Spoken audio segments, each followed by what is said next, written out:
Night fell upon a magnificent mountain, where some royal residents stood. The inky black sky, which was just chilling moments ago, suddenly got all rowdy with thunderclaps rumbling and echoing across the heavens. A bolt of lightning, flashing purple, struck down into the river, where a young lad was snoozing away at the bottom. Right then and there, his eyes snapped wide open. Bam! He thrashed around, desperately trying to get to the surface.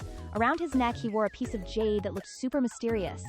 Maybe it was that very jade that helped him regain consciousness, who knows? After getting his bearings for a bit, he quickly scrambled out of the river. His weak hands fumbled as he crawled onto the bank. Cough, cough, he went, his mouth not stopping. When the familiar scenery around him finally came into focus, he was instantly dumbfounded. No freaking way, I'm back. He lowered his gaze to his own freezing hands, muttering softly, could it be that even the heavens felt they owed your truly Hui Min something? Thinking this, he clenched his hands into fists. His face was still babyish, but in his eyes flickered a hint of mature ups and downs. So, they're giving me a do-over, huh? While he was seriously questioning his existence, his head suddenly throbbed with pain. A baby's wah-wah echoed in his ears, making his head spin so much he had to cover both ears. A baby crying. Seriously, looking at the deserted scene before him, he rolled his eyes around. But there was no way a newborn could be here. What in the world is going on? Turns out, that crying came from a mansion quite a distance away. The moment the cry of a newborn rang out, the servants excitedly shouted, "It's born! It's born! It's a young miss!" Inside the room, two people were fussing over a really adorable baby girl. One of them said, "Oh my," crying so loudly. "She's definitely a healthy and lively young lady. Her future is boundless for sure." The more the person spoke, the louder the baby cried. The wah-wah just kept repeating non-stop, making the other woman panic. "Young miss, why are you crying even harder?" The baby seemed to understand what the woman said. While wailing, she thought to herself, if it were you who knew you were gonna die tonight, you'd probably cry even louder. Turns out, this baby wasn't a normal newborn. She had transmigrated from another world. My name is Zhu Yu Zhi. 5/4 of an hour ago, I transmigrated into a book. Good news is, I became the beloved daughter of the Anping Royal Mansion. If nothing unexpected happens, this life will be a piece of cake. Bad news is, based on the plot I read in the book, something unexpected is gonna happen to me today. Not only that, I'm about to kick the bucket real soon, and my mother, Liu Ruyan, is a freaking villainess. The more she thought about it, the more she grieved her tragic fate. Why did I have to transmigrate into such a heart-wrenching novel, where the male lead wipes out the female lead's entire clan, and then all sorts of grudges and entanglements happen? The title is something like, The King's Treacherous Love Ballad, Scheming Consort, or whatever, and the male lead, Zhu Chaosheng, the Anping Prince of the Southern Yu Kingdom, is actually my heartless father. The even more pathetic issue is that my mother, Liu Ruyan, despite being a royal consort, is just cannon fodder in the original plot, someone who gets the cold shoulder. Even worse news is that Liu Ruyan and the female lead gave birth at the same time. My scumbag father, wanting to give the female lead's beloved daughter a legitimate status, then they had someone swap the two babies right after they were both born. At the same time, that scumbag father sent a midwife who was desperately trying to cover her mouth. "Miss, please don't cry, or the madam will wake up." The female lead's kid was all cozy in the fancy crib, while our girl, the real deal heiress, was stuck playing the fake. She'd read this plot a million times, knew it by heart. The more she thought about it, the more she bawled. Me, Zhu Yu Zhi, accidentally suffocated during the swap, just becoming a tragic pawn in the lead's melodramatic love story. She knew that right now, she'd transmigrated back to the exact moment Zhu Yu Zhi was being smothered. Since she was too young to talk, she could only whine to the heavens. "Oh come on, Sky, this is one heck of a dramatic opening." As if struck by inspiration, she immediately went into fake death mode, eyes rolling back and tongue lolling out. The midwife, seeing this, panicked and let go of her mouth. "Oh crap, did I accidentally kill her?" Without a shred of remorse, she quickly put her back in the crib next to the female lead's kid. Dead is dead. Luckily, the prince doesn't give a damn about this kid. Quick, someone get rid of the body. Zhu Yu Zhi, who was faking it just a second ago, mischievously opened her eyes in a flash. She channeled all the frustration she'd been holding in and took it out on the female lead's kid. Seeing the little one sleeping soundly, she didn't hesitate to pounce, grabbing a fistful of hair and yanking with all her might. "Sleeping, are we? Wake up and cry!" The kid, in pain from the hair pulling, frowned and woke up wailing, "Wah, wah!" The midwife, about to leave and call someone to dispose of her, heard the crying and had to turn back to see who was making the noise. In the crib, Zhu Yu Zhi, still not satisfied, used her tiny arms to repeatedly punch the baby next to her in the face. Crying so softly? Didn't get enough milk? Cry louder! The baby next to her seemed to sense her mood and immediately started bawling even more tragically. Poor kid, crying its lungs out, and still not enough to appease Zhu Yu Zhi. Seeing that the moment was ripe, Zhu Yu Zhi flashed a sneaky grin. Hey, now it's my turn to cry. So she used every ounce of strength she had, cranked up the volume, and wailed, "Oaya, Oaya, Oaya." Her house-shaking cries finally succeeded in waking up her mother, Liu Ruyan, who had been exhausted and dozing off after nearly dying in childbirth. Liu Ruyan, suspicious, asked her close maid, "What was that? I thought I heard a baby talking." The maid panicked and explained, "Your Highness, you must be mistaken. How could a newborn talk?" Just then, the simultaneous wails of both babies reached them, making the maid realize something was definitely off.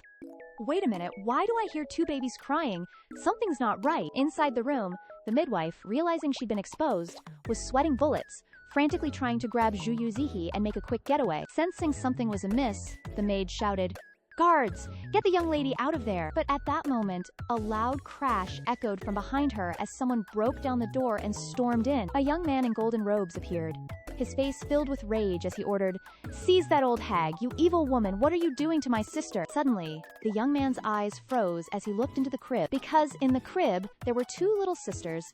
Zhu Yu Zhi was innocently waving hello at him, while the other baby was still crying her eyes out. The maid stared at the scene, completely dumbfounded. How are there two young ladies? Knowing something fishy was up, the maid quickly scooped up the two babies and rushed back to Liu Ruyan. "Madam, please, take a look. That midwife wasn't getting away either." The young man in yellow dragged her over for questioning. "You, come here now." Liu Ruyan was a mess of tangled emotions, staring at the two babies before her, unsure which one was truly hers. Just then, a servant announced from outside, "The prince has arrived." Running over like his pants were on fire after learning his scheme was exposed, was none other than Zhu Qiaosheng, the prince of southern Yu, and Zhu Yu Zhi's dad.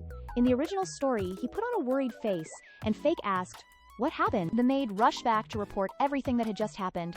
"Your Highness, Your Grace, this midwife, we don't know who she got orders from, but she dared to bring a strange baby in here and tried to swap the two babies during the chaos."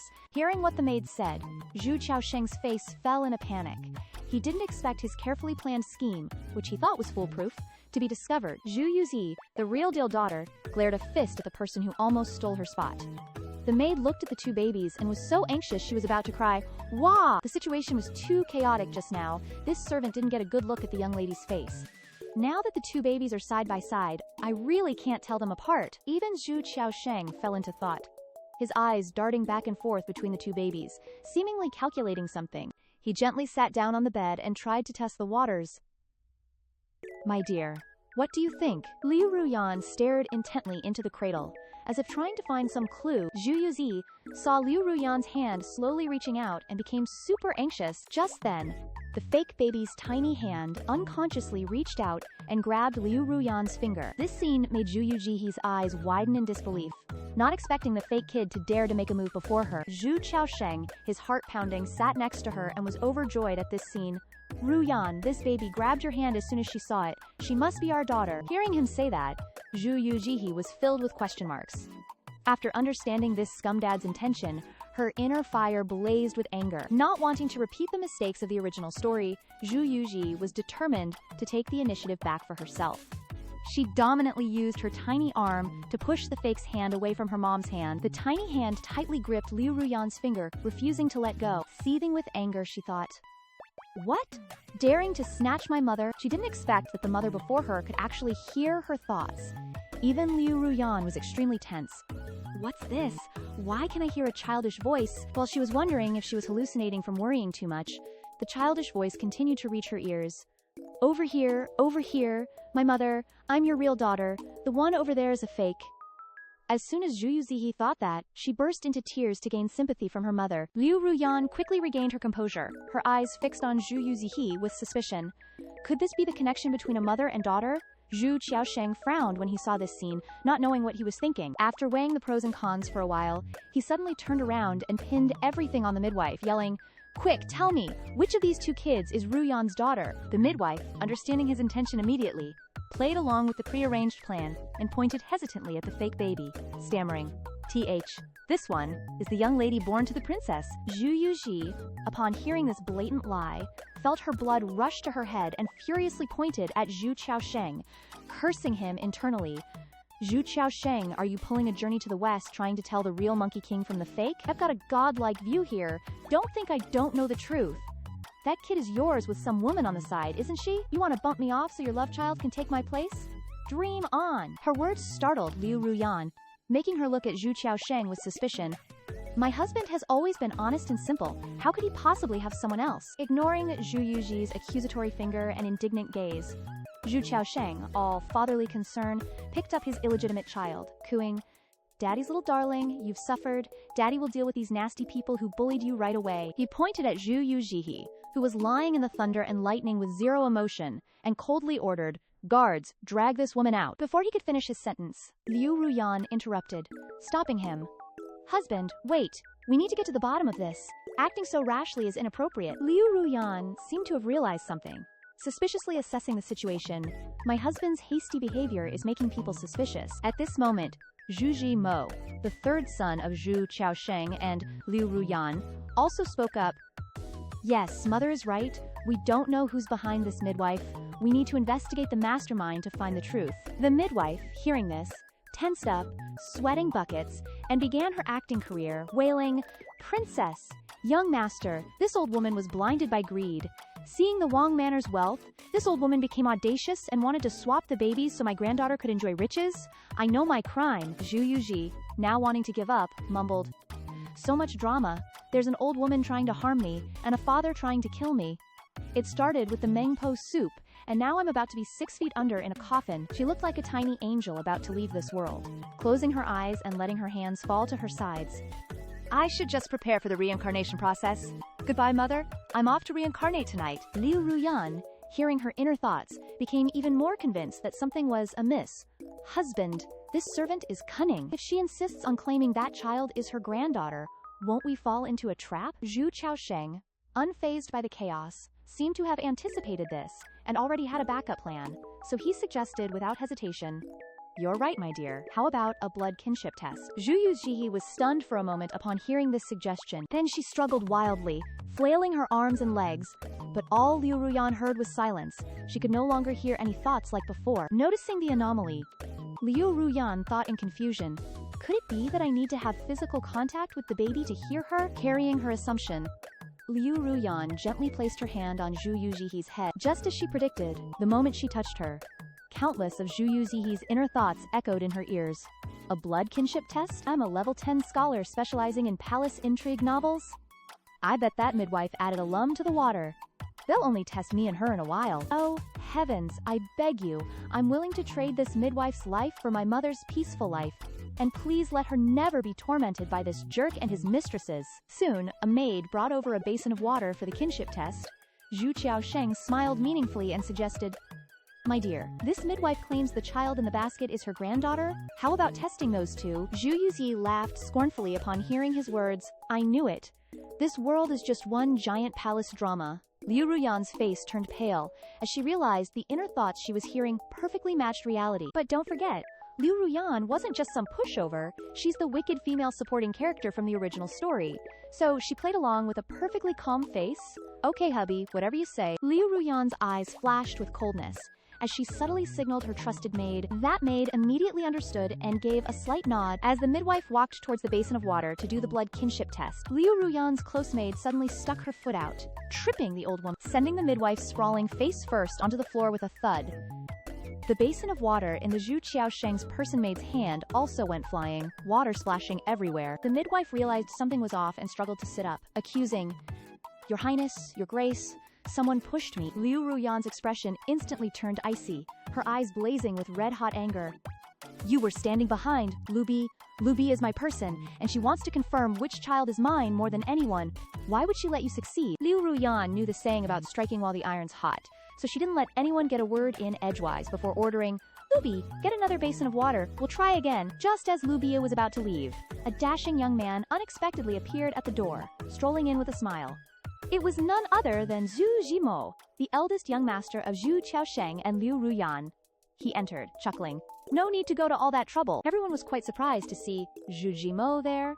"Zhimo, you're back." Even Zhu Xiaosheng happily rushed over to greet him. "Big brother." Zhimo gave his younger brother a slight nod, then walked over to his parents, bowing in respect. This son pays respects to father and mother. Jahimo glanced at his father, then said calmly, Father, mother, I overheard a bit outside. In my humble opinion, the blood kinship test isn't really reliable. He paused for a moment, then continued, Mother, don't you remember?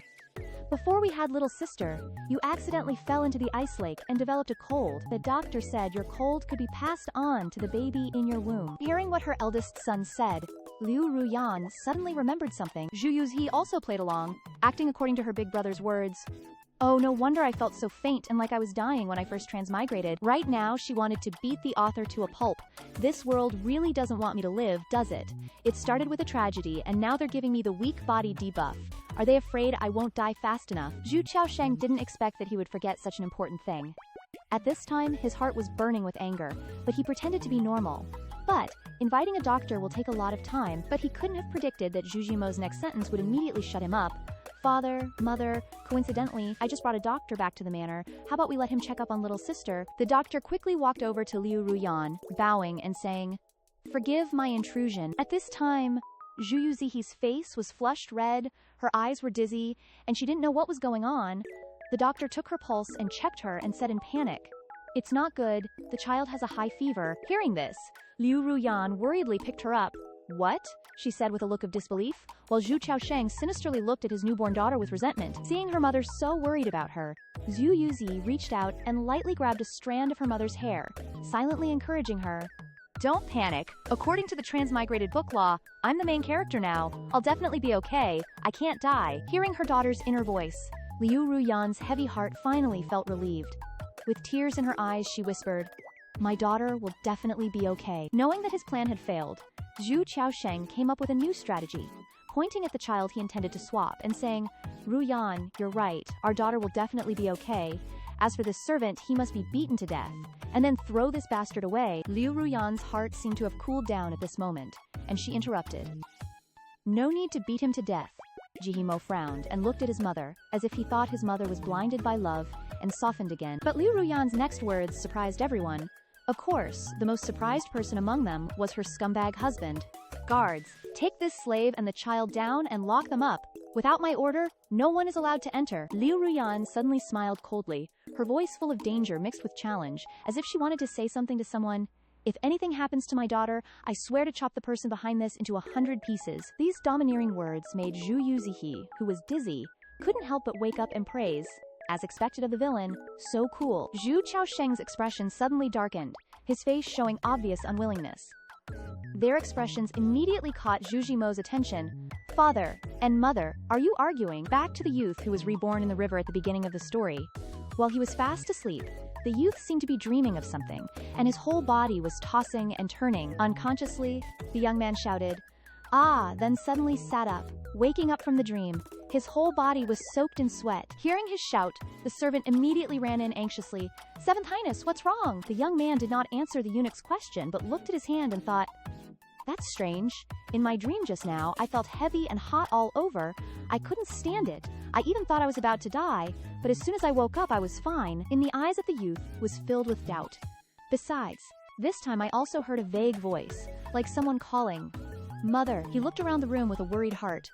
What is going on? Could it be that someone poisoned me and caused me to have hallucinations, or what? Ever since Liu Ruyan found out that Zhu Yu Zhi was her real daughter, she's been holding her tight like she's afraid of losing her.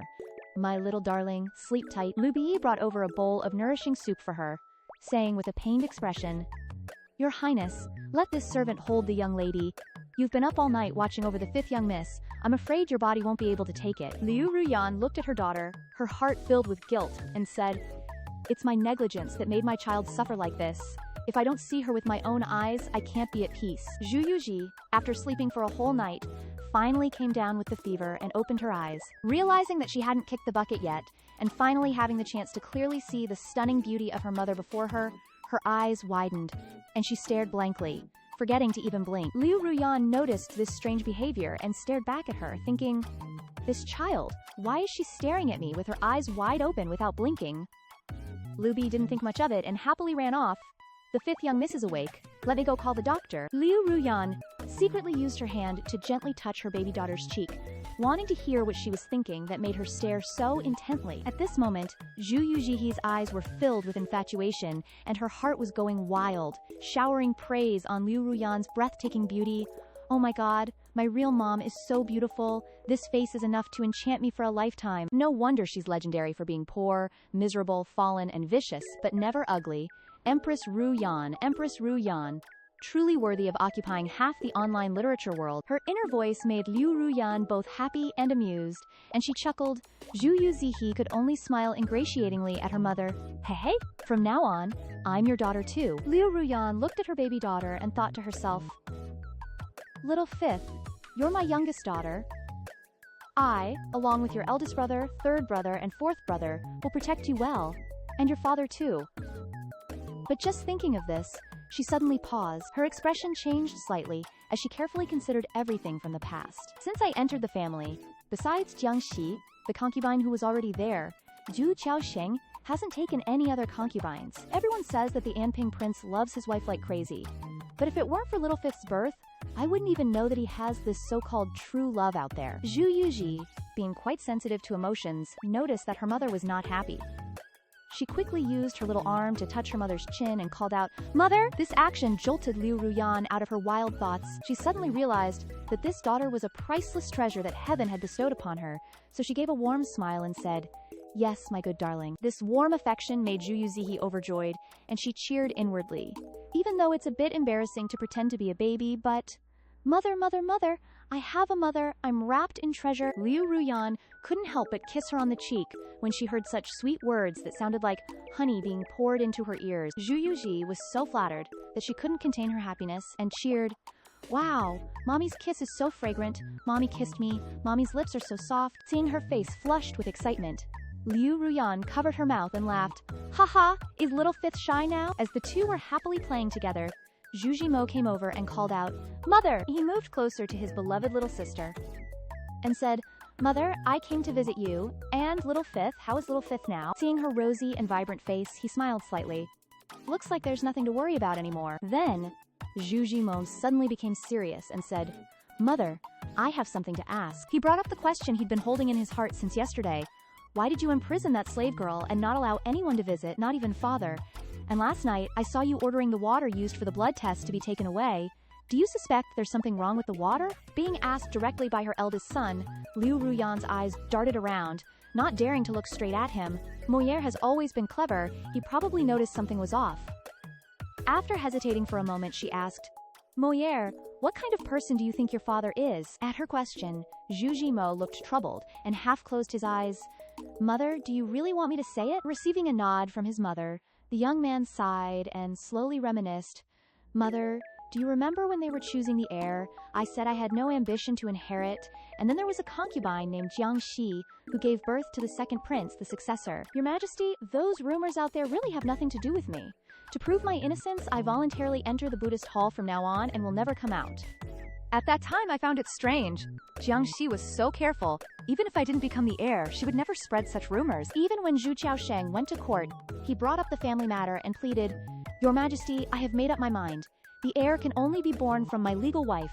Now that my legal wife has given birth to the third prince, I beg your Majesty to appoint the third prince as the heir." This matter also made countless people admire Zhu Qiaosheng's integrity. Even Liu Ruyan's own father was very pleased with his performance and praised him.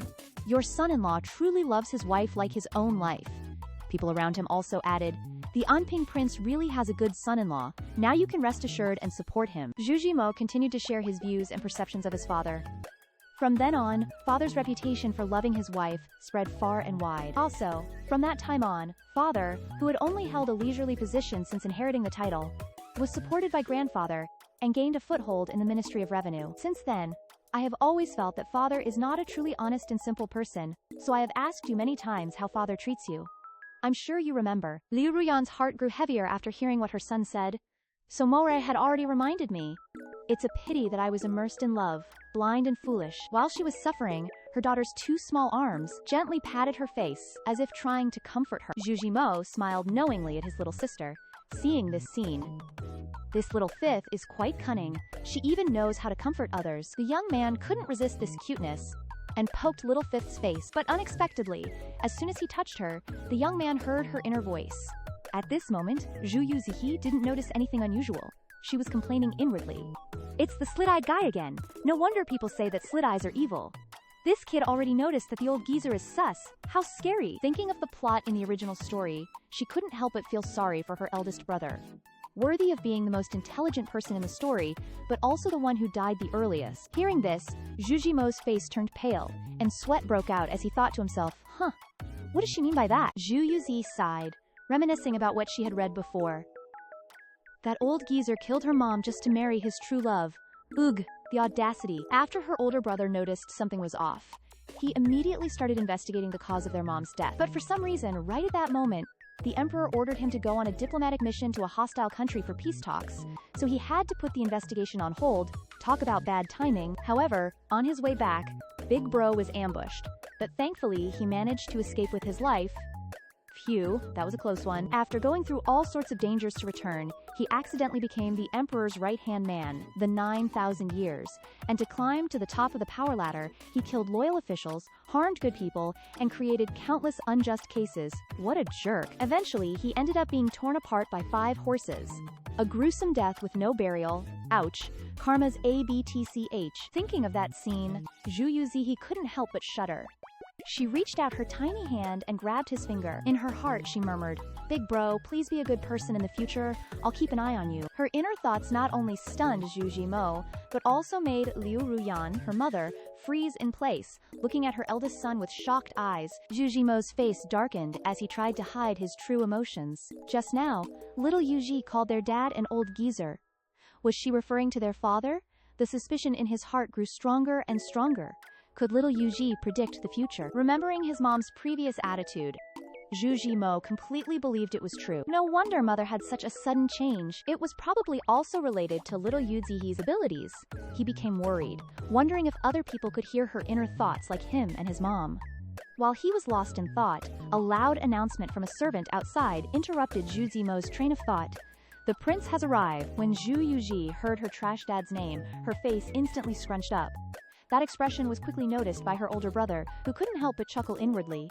Just by looking, he could tell she was cursing him out in the most vulgar way. That scumbag dad, Zhu Qiaosheng, pretending to be all virtuous, rushed in looking like a caring husband and asked, My dear, I heard little Yu Zihi has woken up. He went in front of her, putting on a loving father act, and said, I was so worried about you last night.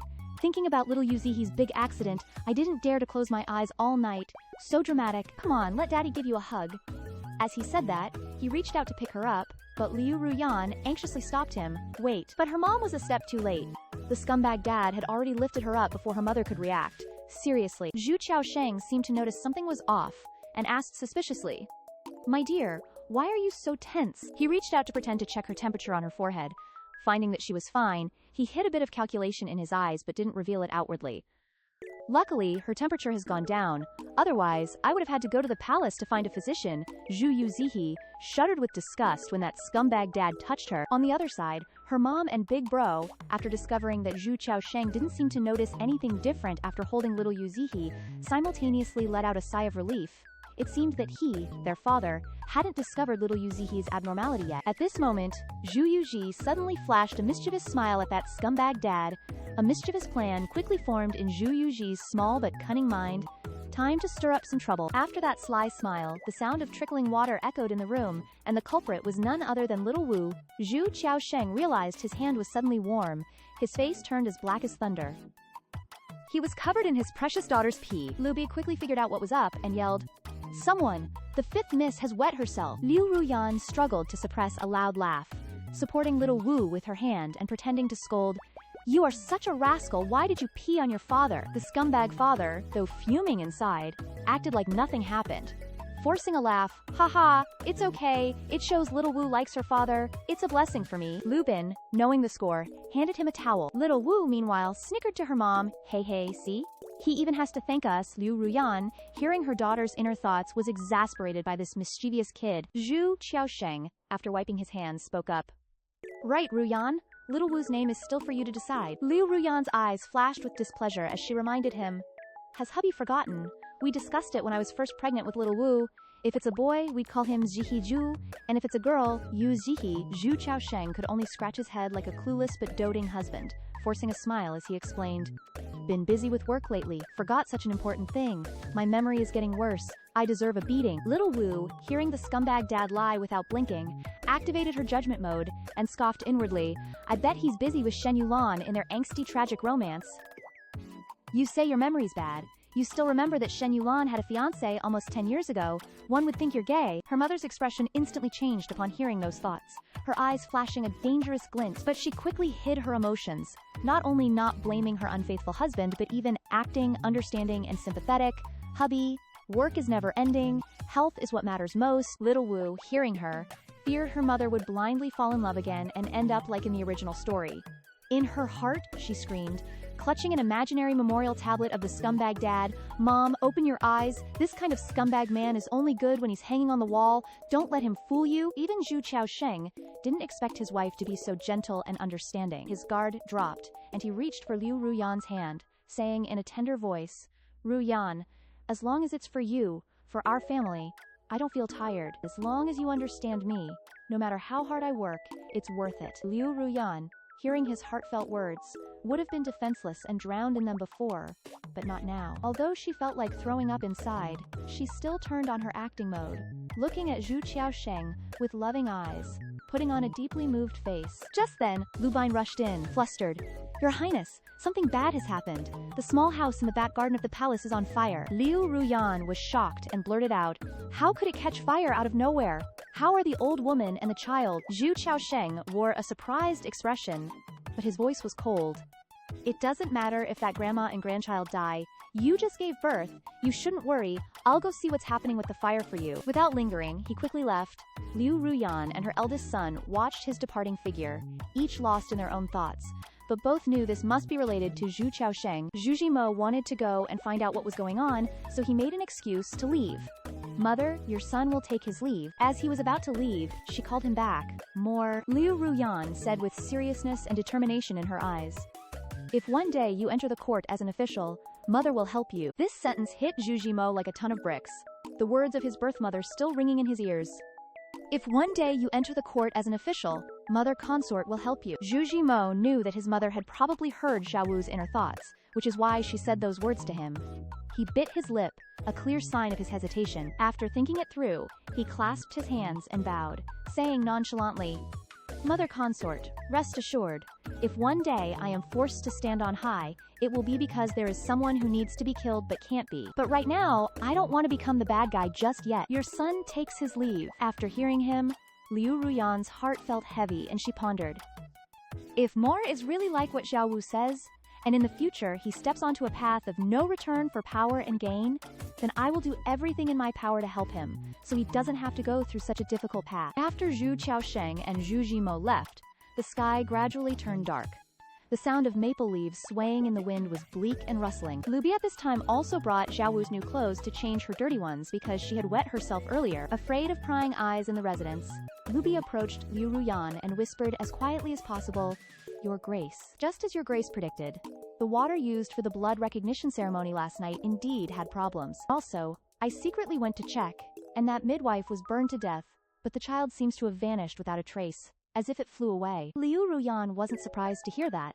Her eyes were heavy with disappointment, and her heart grew colder and colder.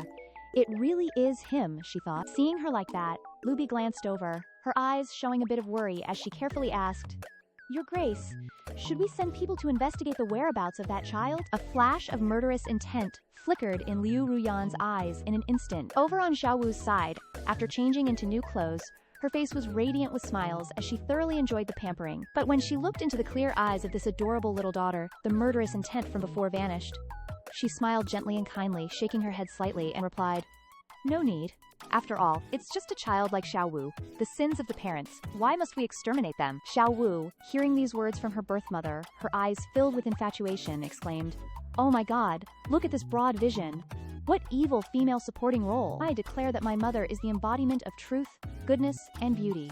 Although she used all the best words to praise her mother, her inner thoughts made that certain mother feel a little guilty, only able to smile awkwardly. Then, realizing it was late, she took Xiao Wu into Lubi's arms and instructed, Take Xiaowu to sleep. Yes. Liu Bi was about to carry Xiaowu away when she suddenly received a signal from Liu Ruyan, so she stopped. On the opposite side, Liu Ruyan changed her expression 180 degrees, from a kind mother to the face of a scheming, evil female supporting role, and lowered her voice, instructing with lip movements to prevent Xiaowu from hearing, "Eliminate the weeds at the roots. Remove future troubles forever." On the other side, Zhu Jimo, after leaving Liu Ruyan's place, went to the back courtyard where the midwife was to investigate. At this time, the servants were still diligently trying to put out the fire. He closed his eyes, thinking about the scene before him, and then instructed his confidant, "Send people to monitor all entrances and exits of the residence. If anyone leaves, they must be followed closely." The confidant behind him hesitated slightly. "But your grace probably doesn't want young master to get involved in this matter." Zhu Jimo slowly opened his eyes, his voice as cold as ice, without a trace of emotion, and replied, "If future troubles are not eliminated, I fear there will be changes later. I must take ruthless action. Absolutely do not let Mother Consort know about this matter." The confidant was somewhat startled by the cold decisiveness of his master. While he was still confused and stunned, Zhu Jimo suddenly turned his smiling and gentle face to ask, "Right? Do I look like a great villain?" The confidant, seeing him ask like that, didn't hesitate at all, his face unchanged as he shook his head vigorously, replying, "Young master has a refined demeanor, not at all like one." Zhu Jimo heard that, and gently fanned himself with his fan, giving a gentle smile, replying, "Oh really? Looks like I have a talent for being a good person." Then, the two of them left together. At this moment, somewhere else, the sky was gloomy, and dark clouds were swirling. Ning Huaimin was having another incredibly strange dream. Inside the dream, he entered a pitch-black place where two women were standing next to a cradle. One of them, who looked incredibly beautiful, was gently rocking the cradle. She helplessly cooed at the baby in the cradle. "No matter how much you like this luminous pearl, you can't chew on it while you sleep, can you? I knew I shouldn't have let you see it when your older sister gave it to you." The maid next to her chuckled. "Your Highness knows that our young miss likes it, and even ordered someone to bring half a shib more." The crying of a baby echoed incessantly inside the cradle. Ning Huaimin, seeing that scene, couldn't help but think of the crying in his dream before. Since being reborn, Ning Huaimin had dreamt of this crying sound countless times, making him incredibly curious to know the truth behind it. It seemed so familiar to him. Who was that child? Driven by his curiosity to uncover the truth, his feet involuntarily moved slowly towards the source of the crying, but each step felt incredibly heavy. When he was just a few steps away from the cradle, thinking he was about to see the face of the child in the cradle, his feet seemed to be rooted to the spot, unable to move even half a step further. Suddenly, the surroundings transformed, the scenery spinning wildly. Before he could even think about what was happening, a sound rang out behind him, mixed with an incredibly oppressive, murderous aura. Hearing the sound, Ning Huaimin turned around vigilantly. As soon as he turned around, what struck his eyes was a knife rushing towards him like lightning. Before his eyes was a vision of the future, the grown-up girl who stabbed him. He saw her dressed in white mourning clothes with a strip of cloth tied around her hair. Without a moment's hesitation, she made a move, aiming straight for his stomach and stabbing down a fatal blow. Blood still seeped out. The beautiful face and eyes of the girl were full of hatred as she gritted her teeth, spitting out each word. "You die. Because of your ambitions, you destroyed Nanyu, killed my brother, and still had the nerve to try and force me to marry you. Go to hell and pay for the lives of my brothers." As she spoke, the hand holding the sword used force to twist, stabbing even deeper. When Ning Huaimin had only a breath left, he still didn't open his mouth to refute, because he felt this was completely absurd. He had no idea who this woman was, and everything she said was a complete fabrication. However, her next words made him unable to believe his ears. His pupils contracted sharply. "You think that being reborn means you can control everything? You planned everything perfectly, but you didn't account for my appearance, did you?" What did you say?" he asked, his face pale and weak. Without a moment's hesitation, she decisively pushed him away. He tried to hear the rest, but unfortunately his consciousness was fading more and more. Blood poured out of his body ceaselessly. He staggered backward, still clutching the knife that had pierced his stomach. Before closing his eyes, he managed to clearly see the knife stuck in his stomach, and he muttered in a daze, "This dagger is my mother's heirloom." Zhu Yu Zhi's eyes snapped open like someone just yelled, "Surprise!" at a funeral. He slapped a hand on his stomach, panting like he'd just run a marathon in his dreams. Then, he patted himself down real quick and yup, his precious treasure was still right where it should be. Phew. Zhu Yu Zhi slumped back down, all dramatic and tired. "Thank goodness," he mumbled to himself. "Just a bad dream." Slowly, he pulled out his sword, staring at his own worried mug reflecting in the shiny blade. He blinked, a little freaked out. But was it really just a dream? Or was his subconscious trying to tell him something spooky? Just then, one of his lackeys came tearing in, practically tripping over his own feet. Your Highness! Your Highness, he gasped. Grandmaster Mingye is back. The Emperor heard the Grandmaster returned from his travels and has already summoned him to the palace. Zhu Yu Zhi's face did a little, huh. He perked up instantly, though. Get my fancy robes ready, he declared. This prince has a Grandmaster to see. Scene shift. Over in Zhu Qiaosheng's room, the little cutie scrunched up her nose and let out the most adorable sneeze. Acho. Liu Ruyan, looking all worried mom-like, gently tucked the blanket around Zhu Qiaosheng. Oh dear, another sneeze. Are you catching a cold, my little dumpling? Zhu Qiaosheng's eyes widened suddenly. Wait a minute, she thought, her baby brain doing some serious mental gymnastics. I'm still a tiny human. She let out a silent whoosh of relief. Phew! Just a dream after all. Gazing at her gentle, elegant mother, Zhu Qiaosheng went into full internal monologue mode.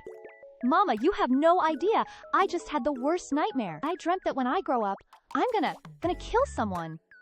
But since baby mouths don't do words yet, she started flailing her little arms and legs like a tiny octopus. Whoa, she thought, totally bewildered. I just swung my arm and then another one. Can't stop. Won't stop. Liu Ruyan couldn't help but giggle at the adorable baby tantrum. She gently took Zhu Qiaosheng's tiny hand and soothed. Just a nightmare, sweetie. Don't be scared. Don't be scared. Dreams aren't real. Inside, though, her heart was melting into a puddle of goo. So cute. My baby is the cutest baby ever. Definitely got her good looks from me. Bam! Scene changed to a ridiculously huge grand hall. Zhu Yu Zhi spotted an old monk strolling towards him and immediately bowed respectfully. Grandmaster Mingye. The old monk chuckled kindly, his eyes crinkling at the corners. Amitabha, he said slowly. So, Seventh Highness waited for this humble monk here. May I ask what troubles your noble heart? Zhu Yu Zhi sighed, meeting the monk's gaze. As expected, nothing escapes your wise eyes, Grandmaster. He stepped forward, a question burning in his mind, something that had been bugging him big time. Grandmaster, he began, recently, I keep dreaming about a woman, no, a child. In my dream, this child does things that utterly confuse me. Do you think this dream could actually come true? The old monk pondered for a moment before explaining calmly. Your Highness, everything in this world follows the cycle of cause and effect. The seeds of the past blossom into the fruits of the present.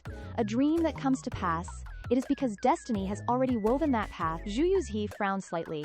Destiny, already decided. He then looked down at the floor, a storm of thoughts brewing in his head. So, does that mean I'm actually going to hand a knife to some woman and let her kill me? A gentle breeze wafted through the hall, carrying a hint of fresh hope. Zhu Yu Zhi bowed his head slightly to the monk. Thank you for your guidance, Grandmaster. He stood calmly before the monk and declared, Unfortunately, I don't believe in fate. Turning to leave, he muttered to himself, Destiny? That's just what weaklings say as they sit around waiting to die. His gaze hardened, looking straight ahead. I finally have a chance to start over. This time, anyone who gets in my way will die. He flashed back to the dream, a small girl throwing herself into his arms. Lost in thought, he mused. In the dream, I was grown up. Could that woman be that child, all grown up?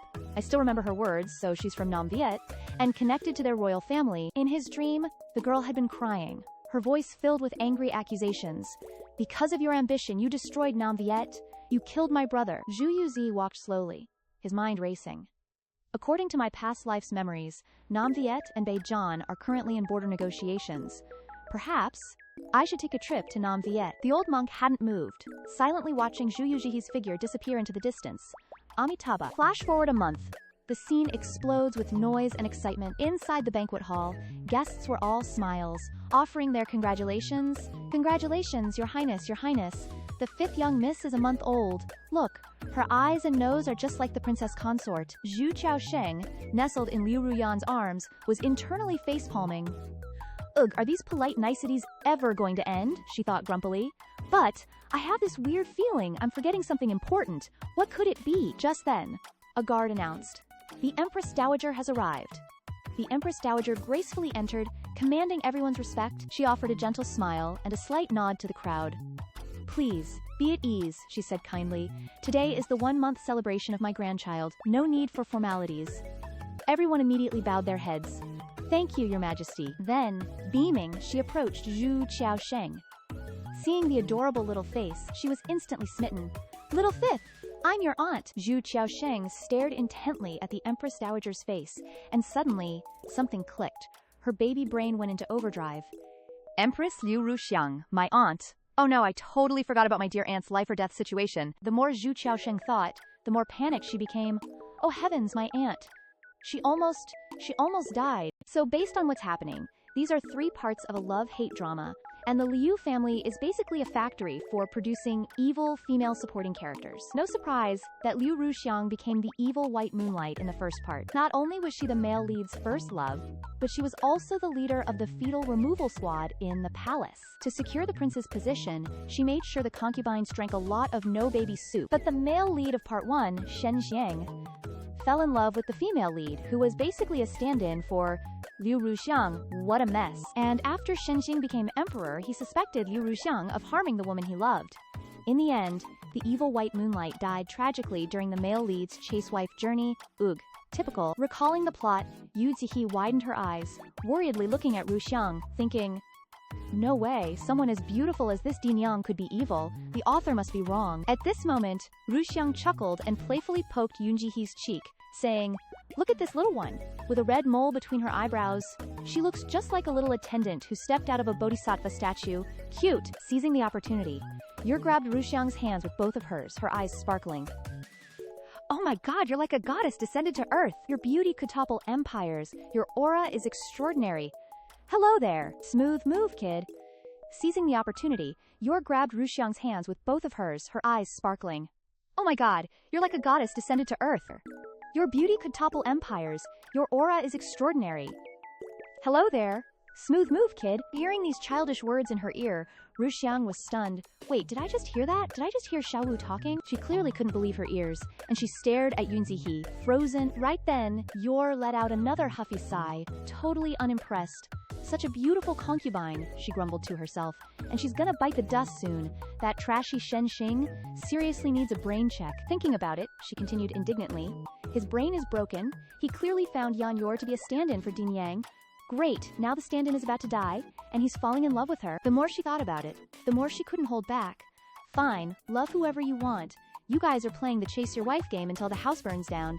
He's the one chasing, but my Din Yang is the one being pushed onto the pyre.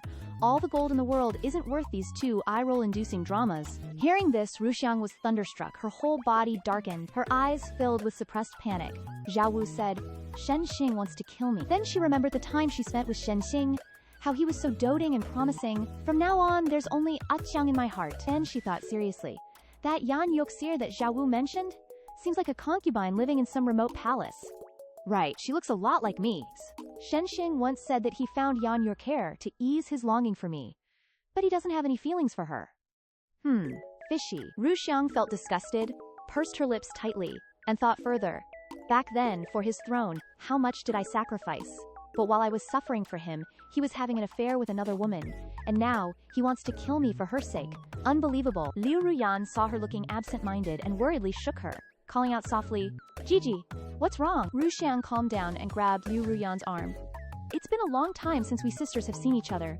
Tonight, I want to catch up with you. Liu Ruyan also agreed enthusiastically. I couldn't ask for more. At this point, Ruxiang turned to the servant beside her and instructed, Hongju, take my token and go to the emperor to ask for a favor. Just say that I want to stay at the Nanping Prince's mansion tonight. She quickly bowed and accepted the order. Finishing her sentence, her eyes turned sharp. Looks like it's time to remind the emperor of his vows from back then. It's okay for a man to change his mind, but what about having 2 hearts? Just cut one off and it's all good, savage. On the other side, Yunzihe was surprised and silently complained. To keep her here tonight, I've been preparing my singing voice for several days, and you won't even give me a chance to show it off, huh? Thinking this, she looked helplessly at Liu Ruyan and sighed. Switching to another scene, a caravan was waiting for a break on the road. A subordinate hurriedly approached the carriage. He reported respectfully, Your Highness, we are about to reach Shangjing. How about we rest outside the city for today? Inside the carriage, someone lifted the curtain and looked at him coldly. It's still early. Why aren't you guys rushing into the city? What do you mean by letting His Highness stop and rest outside the city, rude? He explained calmly. Your Highness doesn't understand. If the 2 countries are negotiating peace, if we rush into the city, it will make Nanyu misunderstand that Bei'an is afraid of them. If Nanyu really has the sincerity to negotiate peace, they will naturally send someone to welcome us into the city. Wai Min inside didn't rush to speak. So that's how it is. It's because His Highness didn't think it through thoroughly. then listen to you guys and stop at the inn outside the city to rest. Afterward, the subordinate also pulled down the curtain. Huai Min then revealed his inner thoughts, adding, "They really put in the effort to not let me enter the city, but I have to praise them, being able to endure for a whole month, waiting until we got to Shangjing before making a move on me." On the other side, the subordinate was surprised at his appearance. "Your Highness, your eyes, what's wrong?" He didn't care, and coldly instructed, "It's okay, it's better to be thorough, right? How is the thing I asked you to prepare?" Hearing this, he replied, "Your Highness, rest assured, everything has been prepared." At this point, he nodded in satisfaction. "Very good, tonight will definitely be a sleepless night." At that moment during the banquet, a woman's voice cried out in alarm, "Your Majesty the Empress!" She hurriedly knelt before Ru Xiang, looking utterly terrified. With a face full of grievance, she looked towards her. "Please, Your Majesty, deliver justice for this humble woman." Ru Xiang glanced at her, puzzled, and asked, "What exactly happened?" Turns out, it was none other than the brand new top scholar's little sis, looking all scared and stammering. This humble girl. Liu Ruyan beside her also looked at her curiously, while Zhu Yu Zhi screamed internally, "Crap, I almost forgot about third brother's issue." According to the original plot, third brother became the heir early on and was taken by our old man for training, but ended up being spoiled rotten. When he grew up, he indulged in pleasure-seeking, but thanks to our old man covering it up, Mom didn't know a thing, and him turning out like that. It all started on the day of the full month celebration. That day, third brother acted lewdly and offended the #1 scholar's daughter. But Mom and the concubine thought she was framing him and scolded her right there in the main hall. So many people saw it, leaving her unable to defend herself. The young lady couldn't bear the humiliation, and that night, she committed suicide after returning home. From then on, the #1 scholar became enemies with the Zihu family, eventually plotting to have third brother commit adultery with the emperor's concubine. Thinking of this, Yu Jihe cautiously looked up at Ru Yan and continued her thoughts, leading to him being punished by having his hands and feet chopped off. Below, the #1 scholar's younger sister sobbed, startling Ru Yan back to reality. "This humble woman suffered injustice, but I really don't know what to do." At this time, she looked towards Lu Bie and whispered something, which made Ru Xiang beside her look over in confusion. Ru Yan quickly stepped down and helped her up. "I understand your young lady's grievance. Would you like to come with Her Majesty the Empress and me to the next room to talk?" With tears in her eyes, she looked up at her hesitantly and said, Yes. Time passed just like that. After a while, Zhu Jimo rushed to the next room, and as soon as he entered, he asked in confusion, "Mother, did you call for me?" Seeing him, Ru Yan immediately picked up a teacup from the table. Without hesitation, she splashed it straight into Zhu Jimo's face, catching him off guard. Ru Yan coldly scolded, "You're so young, yet you don't focus on your studies, and your behavior is so dissolute. Look at the good thing you've done." Zhu Jimo, looking disheveled, retorted, "Mother, I only tugged at her sleeve a little. Is it really that serious?" Over there, Yunzihe excitedly danced and praised, "Of course it is, Mother. Quickly catch him and hang him up to beat him. If you don't beat him now, you'll only be able to stomp on his grave later." At this point, a strong foot mercilessly kicked Zhu Jimo's knee, causing him to fall to the ground. Ru Yan turned to the #1 scholar's younger sister and comforted her. "I'm sorry. It's my lack of discipline that caused your young lady to suffer. Today, however you want to punish him, I will agree." Zhu Jimo shouted, not convinced, "Mother consort, how can you treat me like this? I'm the Wangfu heir." Hearing this, Ru Xiang scolded him in her place. "Oh really? Can't this empress discipline you if you don't even know who I am?" Then, with a cold face, she ordered, "Guards, the heir is rude and disrespectful. Drag him down and give him 20 strokes." Hearing this, Yun Zihe gave a thumbs up, and with a face full of admiration, she muttered excitedly, "Awesome beating." The subordinates, upon hearing the order, quickly dragged Zhu Jimo out, while the #1 scholar's younger sister looked at him hesitantly. Ru Yan then looked at her and said, "Tomorrow, I will personally drag this little hellion to your doorstep to apologize. Would that work for you, miss?" The girl hastily bowed in response. "I never imagined Her Majesty and the princess consort would be so wise and fair, standing up for this humble one. Since the young master knows he messed up, I won't press the issue any further." With that, she quickly turned to leave. "This humble woman will take her leave." Ru Yan then ordered, "Take 5th Miss back to rest." Hearing this, Yunzihe was caught off guard, stunned for a long while. Then, unwillingly, she was carried away by Lubiki. Nu? I still want to watch the drama." At this point, Ru Yan added, "Guards, investigate everyone around the heir." Her voice was sharp, and her tone was oppressive. "Whoever tempted the heir to indulge in pleasure, if found, immediately execute them by caning." Right then, Zhu Yu Zhi was super ticked off, cause Luby was dragging her away. She looked up at the moon and sighed, like, Ugh, seriously, I blinked and now I've been stuck in this angsty drama for ages. Wonder if I'll ever get back. She wistfully remembered chilling with ice-cold drinks, her phone, computer, and fan, sighing. Even though I finally got a mom, I still miss my modern gadgets like crazy. Ugh, if only I hadn't been so nosy and clicked on this novel just cause I had the same name as the main character in part 3. If only I hadn't been such a keyboard warrior, trashing the book as a communal angst fest. Thinking about it, Yuzi's eyes drooped as she sighed. If only I hadn't trashed that angsty novel, saying, if you're so good, then write. Well, karma's a BTCH, I don't want to continue anymore, now I'm stuck in this angsty mess, as a baby who can't even wipe her own butt. Suddenly, her eyes widened in surprise. A freaking assassin, all cloaked and radiating murderous vibes, was flying straight at Yunzi. Thwack. Totally unprofessional, right to the back of Lubili's head. Then, he quickly caught Lubin, looking like he almost missed her in a panic. The maid next to her freaked out, watching his retreating back and yelling, "Guards! There's an assassin!" Yuzihi, tears streaming down her face, gently wiped away the salty tears with her tiny hand. "Goodbye, Mom. Tonight, I'm sailing off into the sunset, taking my dark past with me. Farewell, you crazy world. I'm out of here." Meanwhile, somewhere else in the capital city, at an inn outside the city walls, creak. The door to a private room opened. Soft, purposeful footsteps approached the bed. Another freaking assassin! He raised a sharp iron sword, ready to stab the person in the bed. The sharp iron blade pierced through the blanket. "But there's no one here," the assassins exclaimed worriedly. "This is bad." He immediately flipped the blanket over, angrily throwing it to the ground. "We've been had.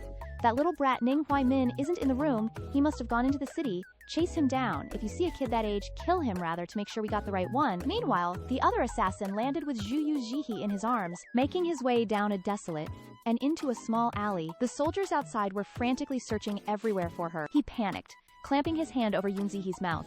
She was ready to piece out of this world, pale and struggling helplessly, while he anxiously thought, "I didn't expect the Zhu family to lock down the city gates so quickly, and even mobilize the city guard." Suddenly, he noticed a basket nearby. "Can't move around with a baby. I can only hide it temporarily. I'll just hide her and then I'll come back for her when the city guards leaves." Yuzihi hopelessly tugged at his hand with her tiny fingers. "Dude, rob me all you want, but could you not cover my face?" Although he couldn't hear her thoughts, he finally released his big hand. Yunzihi took the chance to breathe in a mouthful of air, looking at him with resentment. "Do you guys have a thing for covering people's faces?"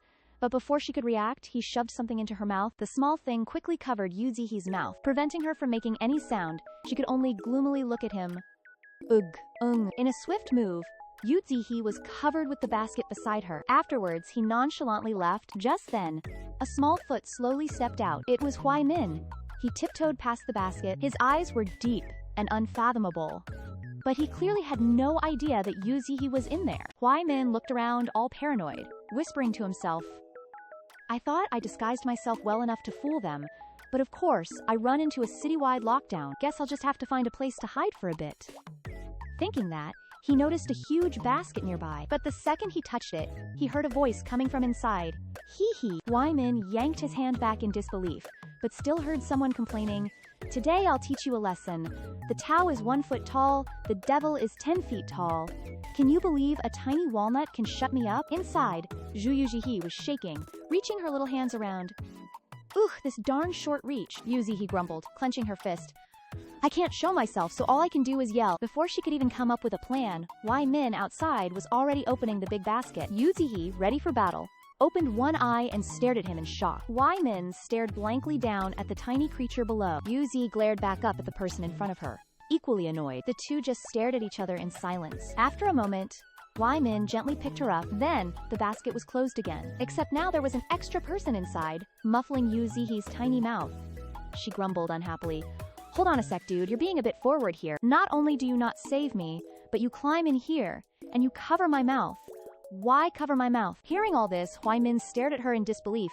"I'm clearly covering this kid's mouth, so how is she still talking? Besides, shouldn't she not even know how to talk at this age yet? Wait, that's her inner voice. How can I hear her inner voice?" Just then, some people walked by outside. It was those assassins after Huai Min. They stopped, exchanging glances.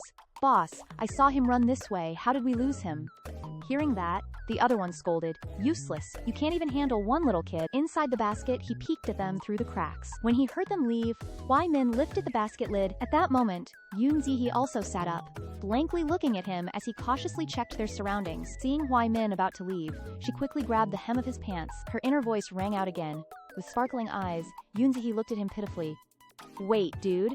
Since we're both hiding in the same basket, how about you save me? I was kidnapped, you know? If you take me home, you'll be my sworn brother, even if we don't share the same parents." That's when Hwai Min really took a good look at her. A flash of surprise in his eyes.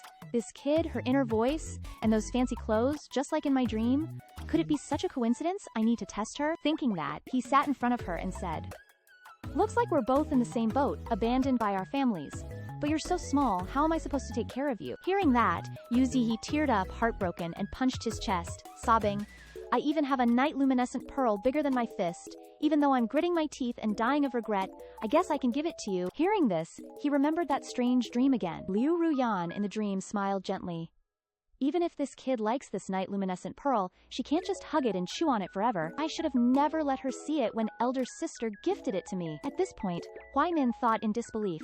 A night luminescent pearl. The kid in my dream also seems to like those. At this moment, a dark and difficult to read look came into his eyes as he looked down at Yoon Ji-hee. Then, he gently looked at her and said, "I don't know where you live. How about I leave you in front of the yamen?" Yoon Ji-hee was already so excited she was about to cry, looking at him with adoration. "Bro, you're a compassionate god. Thank you, my living bodhisattva." At that moment, Hwai Min picked her up. The assassins, coincidentally, appeared right behind them, gloating, "Good kid, we didn't search in the wrong place. You really are here." Hwai Min froze, turning to look at them, while Yu Ji-hee, needless to say, was horrified, exclaiming internally, "Ah, they knew to come back. Their IQ is normally that low, so them knowing to turn around is a bit surprising, ya know." Hwai Min then took something out of his pocket. He looked at Zhu Ji and whispered, "Can you hold your breath? Nod if you understand what I'm saying. If not, you'll just pass out later." Zhu Yu Zhi was super cooperative, adding a thumbs up and nodding like crazy. In her head, she's all like, "Understood, understood, understood. Holding my breath is nothing. Playing dead is my specialty. I'm the type of character who survives from the start by playing dead."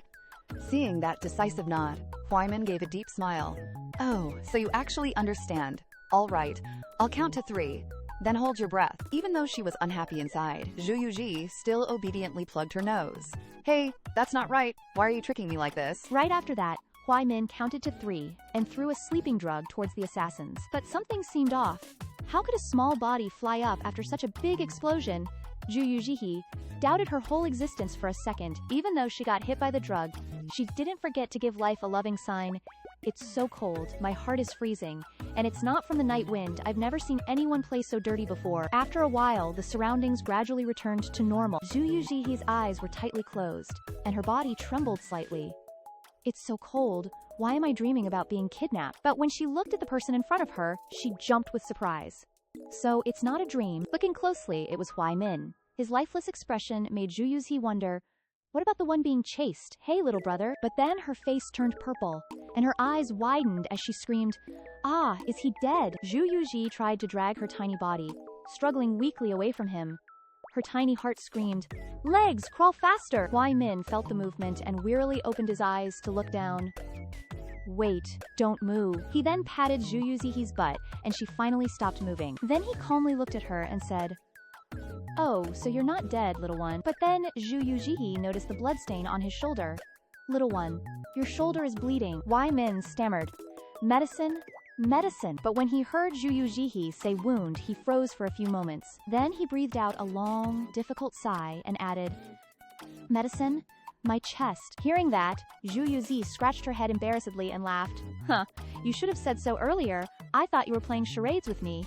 Thinking that, she leaned towards Hwai Min's clothes. Her little hand quickly took out a bottle of medicine. She immediately poured a few pills into her hand. Zhu Yu Zhi used a unique method, directly shoving her hand into Hwai Min's mouth, practically feeding him right to the stomach, making his face twist in discomfort. Zhu Yu Zhi still looked innocently at him. "My hands are small, I'm afraid of dropping the medicine. Bear with it, okay? As long as you survive, I'll swallow a sword if I have to, right?" Hearing her slang, Hwai Min could only silently give up. But in reality, tears had already streamed down his face. Hwai Min held onto her small hand, heartbroken and miserly. "This pill is worth 1,000 gold." That night, The moon was high, and the space was quiet. Huai Min put Zhu Yu Zhi on his chest, hugging her as he fell asleep. After a long time, when he woke up, he unconsciously looked at the little one on his chest. This little girl was so different and playful to that melancholic woman in his dream. Two people so far apart as night and day, with just their personalities. Remembering the woman in that dream, how could they possibly be the same person? The most attractive part was those chubby, puffy cheeks. Huai Min unconsciously raised his hand towards those chubby cheeks that were rubbing against his chest. He couldn't help but want to touch them, even pinch them. Zhu Yu Zhi was awakened by the action, and looked at him unhappily. "Why are you bothering me?" Huai Min couldn't help but pinch the little girl's cheek. But when she saw Yu Zhi wake up, their eyes met in confusion. He felt a bit guilty and avoided her gaze, looking in another direction. Huai Min suddenly sat up, a question arising in his heart. This child is strange from head to toe. Yu Zhi next to him looked at him with sparkling eyes and muttered, I get it. Isn't it just holding your breath? Playing dead is my specialty. I'm the one who used playing dead to get out of everything in the first place. My track record speaks for itself." Thinking this, Yu Zhi gave herself 2 thumbs up. After all, we were locked in the same cage. How about saving me as a one-time deal? With that, she pouted and carefully scrutinized him. Huai Min leaned over, picked her up, and sat up. Logically, it's better to kill the wrong person than to let one go. But she did save my life once. Fine, I'll let her live or die on her own here. That's me being as benevolent as possible. Yu Zhi, unaware of his intentions, happily looked at him. Hey, little kid, are you okay now? Then, Yu Zhi raised both hands, cheerfully exclaiming, Me! In her heart she was excited, then quickly take me and run. But Huai Min stood up and walked straight out without looking back, causing her to startle in horror. No way, big bro, dude, godfather. At this point, she flew into a rage. You're making me feel like knowing you is a heinous crime. Cursing to this point, tears streamed down her face as she desperately shouted, If you're not going to save me, at least let me out. Just move me to the main road. Throw me anywhere that's out of your sight, wah. I'm not picky. But Huai Min turned back and nudged her little foot. With a cold look in his eyes, he sat in front of Yu Zhi and casually asked, What's with the crying? She looked at him suspiciously. Didn't you leave? Huai Min sighed helplessly and said, I was originally, but before he could finish, hurried footsteps echoed from outside. Startling them both, they simultaneously looked towards the door. When Yu Zhi was picked up by him, she was a little disbelieving, and suspicion arose in her heart. What's going on? Her eyes revealed a hint of admiration. Little bro, I misunderstood you, so you went to call for backup. Thinking of this, she happily hugged Huai Min. I really was blind. I just cursed your ancestors for 18 generations, Huai Min muttered with distaste. Yeah, you better just keep misunderstanding me. Outside, Zhu Yu rushed in, calling out loudly, Little sister! It really is you! Seeing the stranger, Huai Min cautiously held Yu Zhi tightly and stepped back. He suspiciously looked at Huai Min and asked, Who are you? Why is my little sister with you? Yu Zhi climbed onto Huai Min and said in her heart, Little kid, that's my real big brother. Please give me back to him. Saying that, she touched his face. You two definitely shouldn't misunderstand each other or anything. Hearing this, Huai Min handed her over to Zhu Yu. My name is Ning Qi. I work for an escort agency. I apologize. Someone came to snatch children earlier, so I thought you were a villain too. Zhu Yu heard this, closed his eyes, and remembered the name Ning Qi, then replied, Young Master Ning saved my little sister, a kindness that's hard to repay. But young Master Ning works for an escort agency. Why are you in this situation alone? Huai Min turned on his acting mode, coughed lightly, and replied, My stepmother at home wants to seize power, so I have to run away everywhere. Saying that, he lowered his head, looking pitiful. Yu Zhi on the side bit her sleeve and cried sadly, Isn't this the ancient version of Snow White and the 7 Dwarfs? Suddenly, she paused, put on her hat lightly, and added, Oh, so I'm a dwarf. Zhu Yu heard her inner voice and became even more confused. Princess and the 7 Dwarfs. After carrying her outside, Liu Ruyan hurriedly ran over and called out loudly, Xiao Wu. She hugged Yu Zhi and choked with sobs. Xiao Wu, I'm so glad you're okay. Who on earth kidnapped you? Seeing Liu Ruyan, Huai Min was a little startled. This woman, so that dream was real. It turned out to be such a coincidence. That's the woman he saw in the dream. Looking at Yu Zhi, he said hesitantly in disbelief, This child is the woman who killed me in the dream. Zhu Yu Zhi was actually sleeping soundly in Liu Ruyan's arms. A moment later, she innocently looked up at Liu Ruyan. Her eyes welled up, choked with emotion. She silently cried out, Mom, I'm back from my adventure. This time, I really owe it to my little bro, Zhu Yu. He's totally my savior. Without hesitation, Liu Ruyan looked at Huaimin and softly said, "Was it this young master who saved my daughter? I can never thank you enough for your great kindness. If it's not too much to ask, would you consider staying at our residence for a while?" Zhu Yu Zhi was the most excited, waving her hands at him. "Don't hesitate, say yes, little bro." Seeing her so enthusiastic, Huaimin agreed with a smile. All right then, but in his heart, a murderous intent arose. He resolutely followed Liu Ruyan and her daughter. "This time, I definitely won't be soft-hearted again." Later, at the Anping Prince's residence, Liu Ruyan said, "Young Master Ning, I'll have the servants prepare a room for you immediately." Zhu Qiaosheng rushed out from inside the residence. "My lady, I heard that Xiao Wu." However, when she saw him, Yu Zihe smiled triumphantly, enjoying the disappointed look on her beloved old man's face. Zhu Qiaosheng suppressed his emotions and switched to kind father mode, loudly and worriedly saying, "I just heard that Xiao Wu had an accident, so I rushed back without rest. Luckily, Xiao Wu is all right.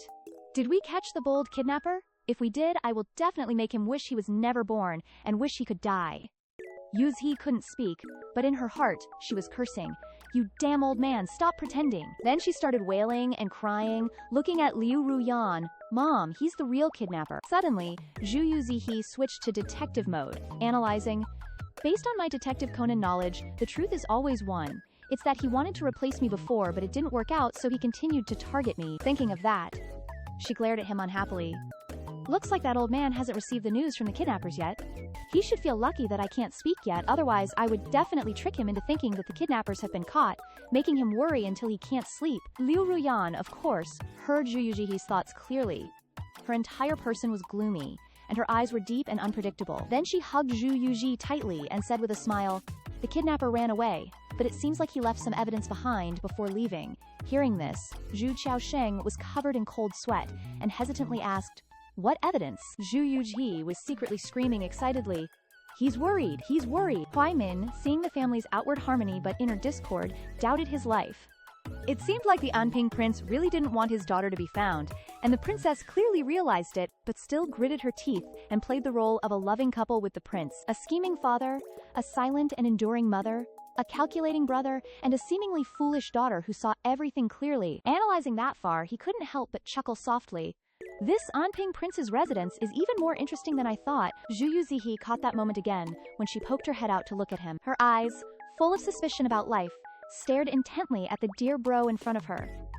"Little bro, why are you smiling like a villain?" Liu Ruyan laughed loudly at this time and added, "Whether there's evidence or not isn't important, but look, Xiao Wu is looking at you. It seems like she missed you a lot during this time." Zhu Qiaosheng said suspiciously, "My lady, how can you say that's not important? Hand over the evidence to me. I will definitely." Zhu Yu Zhi cooperated by crying loudly. Seeing this, Liu Ruyan gently comforted, "My husband, let's not ask any more. Xiao Wu is scared." In her heart, Yu Zhi was secretly laughing loudly. "You damn old man, can't you tell my mom is teasing you?" Huaimin, as an outsider, burst out laughing at the inner monologue show in front of him. Zhu Qiaosheng shifted his attention to Huaimin and said, "My lady is right. It was my lack of consideration. This young man is." Liu Ruyan then replied, "He's the one who saved Xiao Wu. If it weren't for this young master, Xiao Wu wouldn't have been able to come back so quickly." Zhu Qiaosheng was trembling with anger and said with a restrained voice, "So it was thanks to this young master." Then he raised his hand towards the hall behind him and added, "The young master is the savior of my little girl, so please stay at the residence. If you have any requests, just tell me." Huaimin bowed his head and replied, "Thank you, Your Highness." Much later, in Zhu Qiaosheng's study, he angrily threw things around, saying, the more he thought about it, the angrier he became.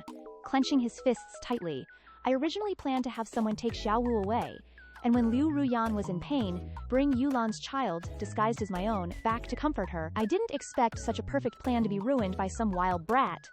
Moreover, Liu Ruyan said that the kidnapper left some evidence behind. If it's traced back to me and the Empress investigates, it won't be a small matter." Then he sighed uncomfortably. "Rather than sitting and waiting for death, I might as well strike first." Zhu Qiaosheng's eyes were filled with murderous intent. In his mind was the image of Liu Ruyan. He secretly resolved, if the Anping princess dies of illness, then all the troubles will be resolved. On Huaimin's side, a messenger pigeon also found him. It landed on Huaimin's hand, a secret letter tied to its leg. Inside, his subordinate clearly stated that the Northern Yin envoy, using the excuse of His Highness's disappearance, refused to enter the city of Nanyu and was searching for him. Seeing this, he was sure. As expected, Northern N wants to use my death as a pretext to start a war with Nan Yu. In my previous life, Northern N used the excuse of an envoy dying in a foreign land to mobilize a large army to attack Nan Yu. This time, they've changed their tactics, thinking that the death of a prince will further incite the people and break the peace talks. Thinking this over, his brow furrowed slightly, his face grave. Release the pigeon back to where it came from. I secretly entered the capital earlier. Northern N will have to prolong the time by pretending to search. Nan Yu, wanting to clear their suspicions, will definitely make a fuss searching too. They want to sabotage the peace talks, but I absolutely can't let them succeed. Outside, a servant from the Bei Wang Manor reported, "Young Master Ning, the Wang Fei invites you." He was slightly surprised and asked, "The Wang Fei?" Huai Min followed the servant to Liu Ruyan's place. She said at this moment, "Please wait a moment, young master. The Wang Fei will be right out." Then he noticed Zhu Yu Zhi struggling to get off the chair and asked, "I wonder what business Wang Fei has with me." He looked puzzled at the small figure, wiggling with difficulty over there. Small feet tried to find a foothold to slide down, but she didn't have the strength and let go, falling down. Huai Min quickly reached out both hands to catch her. Luckily, he managed to catch Yu Zihi just in time. Yu Zihi looked away a little shyly. "Little Gerge, you've arrived. Mother is choosing clothes for you. Wait a moment, okay." Then she held a green jade up to his eyes. And this, her body trembled, and she bit her lip painfully, clearly reluctant, as she whispered, "Take it all, it's for you." Huai Min took it and asked hesitantly, "For me?" Yu Zihi made a sound of agreement. Huai Min looked at the gift suspiciously. A precious luminous pearl that she once treasured, now she's generously giving it away. This child, is she really the one who wants to kill me? Or are she and the woman who killed me originally two different people? But then Huai Min slapped that thought down, shaking his head like crazy. He'd only met her twice, but his heart was already turning to mush every time. Could it be that he and Zhu Yu Zhi were really stuck in some kind of messed up fate? Thinking that, he put Yu Zhi down. If he kept getting all soft like this, he'd end up falling for Zhu Yu Zhi for real. And just like that, the chubby little cutie got dumped back onto the chair. She looked at him, totally not believing it. Hey, big bro, am I really that heavy? Can't you even carry me?" Just then, a servant chimed in with a curtsy. "Your Highness has arrived." As Zhu Chaosheng strolled into the room, he shot a nasty glare at the two of them. Huai Min bowed respectfully. "Your Highness?" Chaosheng flipped on his acting mode and replied, "This young miss is a benefactor of mine. No need for formalities." Then, he glanced around, thinking, "Thank heavens, Liu Ruyan isn't here today." Chaosheng squatted down in front of Yu Zihi with a grin. "Does little five miss Daddy? Look what Daddy brought you." He held out something shiny and dazzling. "This golden lock. Do you like it?" Chaosheng kept talking, dangling the golden lock in front of her. "Come on, let Daddy put it on for you." Suddenly, a sharp, scheming glint flashed in Yu Jihi's eyes. She flailed her little arms and sent the golden lock flying. Then, with her baby teeth that barely poked out, she bit down on Chaosheng's hand. "You crusty old geezer, you think I don't know you poisoned the golden lock? You want to trigger my cold syndrome and then off both me and my mom, huh? You're way too naive. Trying to pull off a scripted drama in front of me? You think you've got a godlike view? Too bad her baby bite had 0 damage, but she still clamped down, even as Chaosheng shook her off." Just when things were getting dicey, Huai Min swooped in and caught her. Chaosheng rubbed his hand, annoyed. "This kid always messes up my plans. She's a real little devil." His gaze at Yu Zihi was filled with even more hate. He remembered the fortune teller's words. "Your Highness, your consort's newborn daughter. Her destiny is not simple. Please be careful." Remembering that, Chaosheng's face darkened. Could it really be like the Taoist said? Was this kid born to be my downfall? There's absolutely no way I can let her and her mother live. Huai Min stared at Yu Zi, confused. But how did Zhu Yu Zhi know the golden lock was poisoned? What's with the godlike view? Could it be she can predict the future? If so, does she already know about my plan to kill her? At the same time, Liu Ruyan came out from inside young Master Ning. Zhu Chaosheng heard her voice and quickly left. Seeing it was him, her expression turned grim, and a clear, murderous intent flashed in her eyes, but she still maintained a kind attitude and approached Huai Min. "These are some of my 4th child's clothes. Your figure is similar to hers, and she's not home right now, so I brought you a few sets. Wear these temporarily until your new clothes arrive." Huai Min, still holding Zhu Yu Zhi, replied softly, "No need, thank you for the princess's kindness." Then he handed the bright pearl back to Liu Ruyan, adding, "This gift isn't suitable for a commoner like me." At this point, Huai Min handed Yu Zihi back to Liu Ruyan, then bowed. "I have matters to attend to, so please excuse me." His expression immediately changed as he turned to leave. In his heart, he understood clearly. If the ending for me and Zhu Yu Zhi is destined to be unhappy, then these good intentions are just burdens to me. Liu Ruyan looked at Yun Zihe, puzzled. What's wrong? Yun Zihe was even more clueless. Could it be she thinks the pearl isn't big enough? Just then, Huai Min was on his way back to his room when someone called out, "Seventh Prince." It was Zhu Zimo. He kept his smile as he approached Huai Min. Now, Nan Yue is searching everywhere for the 7th Prince of Bei'an. Does your highness really want to keep hiding in the Anping residence without revealing yourself? It's chaos out there? Huai Min wasn't surprised that Zimo recognized him, and calmly replied, "You recognized my identity a long time ago. Why haven't you exposed me?" Zimo chuckled. "Your highness saved my younger sister. Whether we talk about gratitude or logic, the Anping residents should repay this kindness," Huai Min politely responded. "Young Master Zhu is too kind." Then he turned to leave. "Rest assured, when the time is right, I will naturally leave." Jihimo bowed beside him and said, "Thank you, your highness." Switching to another scene the next morning, Huai Min stood in a corner, ignoring the people behind him, and took something out. In his hand were 3 pills. Looking at them, Huai Min thought to himself, "This medicine is nominally a tonic. Even if it's crushed and investigated, no poison will be found. But the ingredients clash and can kill someone in secret. If Zhu Yu Zhi really has the ability to foresee the future, then she'll notice I put medicine in it. If not, then that's the best outcome." Thinking of this, he turned to ask the maid beside him. "Is the princess at Yan Yu Pavilion?" She replied. "The princess has gone to the palace today." Hearing this, Huai Min smirked to himself. All the better. A while later at Yan Yu Pavilion, the servant there explained, "Young Master Ning, are you looking for the princess? The princess is out." Huai Min smiled harmlessly and said, "I'm sorry, I forgot. Then I'll come back after the princess returns. Farewell." Inside, Yu Zihe also noticed him. She happily crawled towards Huai Min, excitedly calling out, "Little Gedge!" The maid, seeing this, smiled and said, "Young Master Ning, please come in first." But a sinister smile appeared on Huai Min's face as he replied, "It would be disrespectful to refuse." When he sat close to her, Yunzi happily pointed to the box, excitedly saying, "Little Geege, open the box." Huai Min's hand slowly glided over the milk bottle. Quickly, he dropped the pill into it. Then he looked over at Yuzhi and asked, "What else? Do you want to give me something again?" Yuzhi looked pleased and closed her eyes smugly. "I thought about it. It must be because the pearl was too small last time, so you didn't like it. This time, I brought out all the wealth in the house." Then the little one's eyes suddenly sparkled as she looked at Huai Min. "Take it. From now on, we're sworn siblings, so don't mind me being nice to you." Then Yuzi pointed to the milk bottle. "O-A-O-A-A, give me that milk bottle." Huai Min really wasn't touched. On the contrary, a concealed smile appeared on his lips as he replied, "Okay." He gently lifted the milk bottle. Before Yuzi's expectant gaze, the milk bottle was placed in front of her. But seeing her expression, Huai Min was a bit confused. What does that look of hers mean? Huai Min stared blankly as the little one excitedly pushed the milk bottle towards him and rambled on. "Now that we're sworn siblings, the recognition ceremony is indispensable. Today we'll become sworn siblings, and we'll use milk as the token." Then she raised her thumb, looking excited. "As brothers, let's finish this bottle of milk together." Huai Min finally realized what it meant to fall into a trap of his own making. It hurt, indescribably. Huai Min was a little hesitant when Zhu Yu Zhi handed her the milk bottle. "Fifth miss, don't tease me. This is your portion. It's really not appropriate for you to give it to me." Just then, the servant beside them spoke up. "Ninggongzi, this is goat milk. Please, feel free to drink it." Yuzihi, being all pouty, pushed the milk bottle towards Huai Min. "Are you looking down on me? If you don't drink it, you're not giving me face." Huai Min took the milk bottle, his hand trembling almost imperceptibly. He was clearly lost in thought, his expression darkening considerably. And so, Huai Min downed the entire bottle of milk in one go, then slammed it down on the table. But the most surprised person was Yu Zihi. She stared at the empty, gleaming bottle before her. Her little eyes nearly popped out, like she couldn't believe what she was seeing.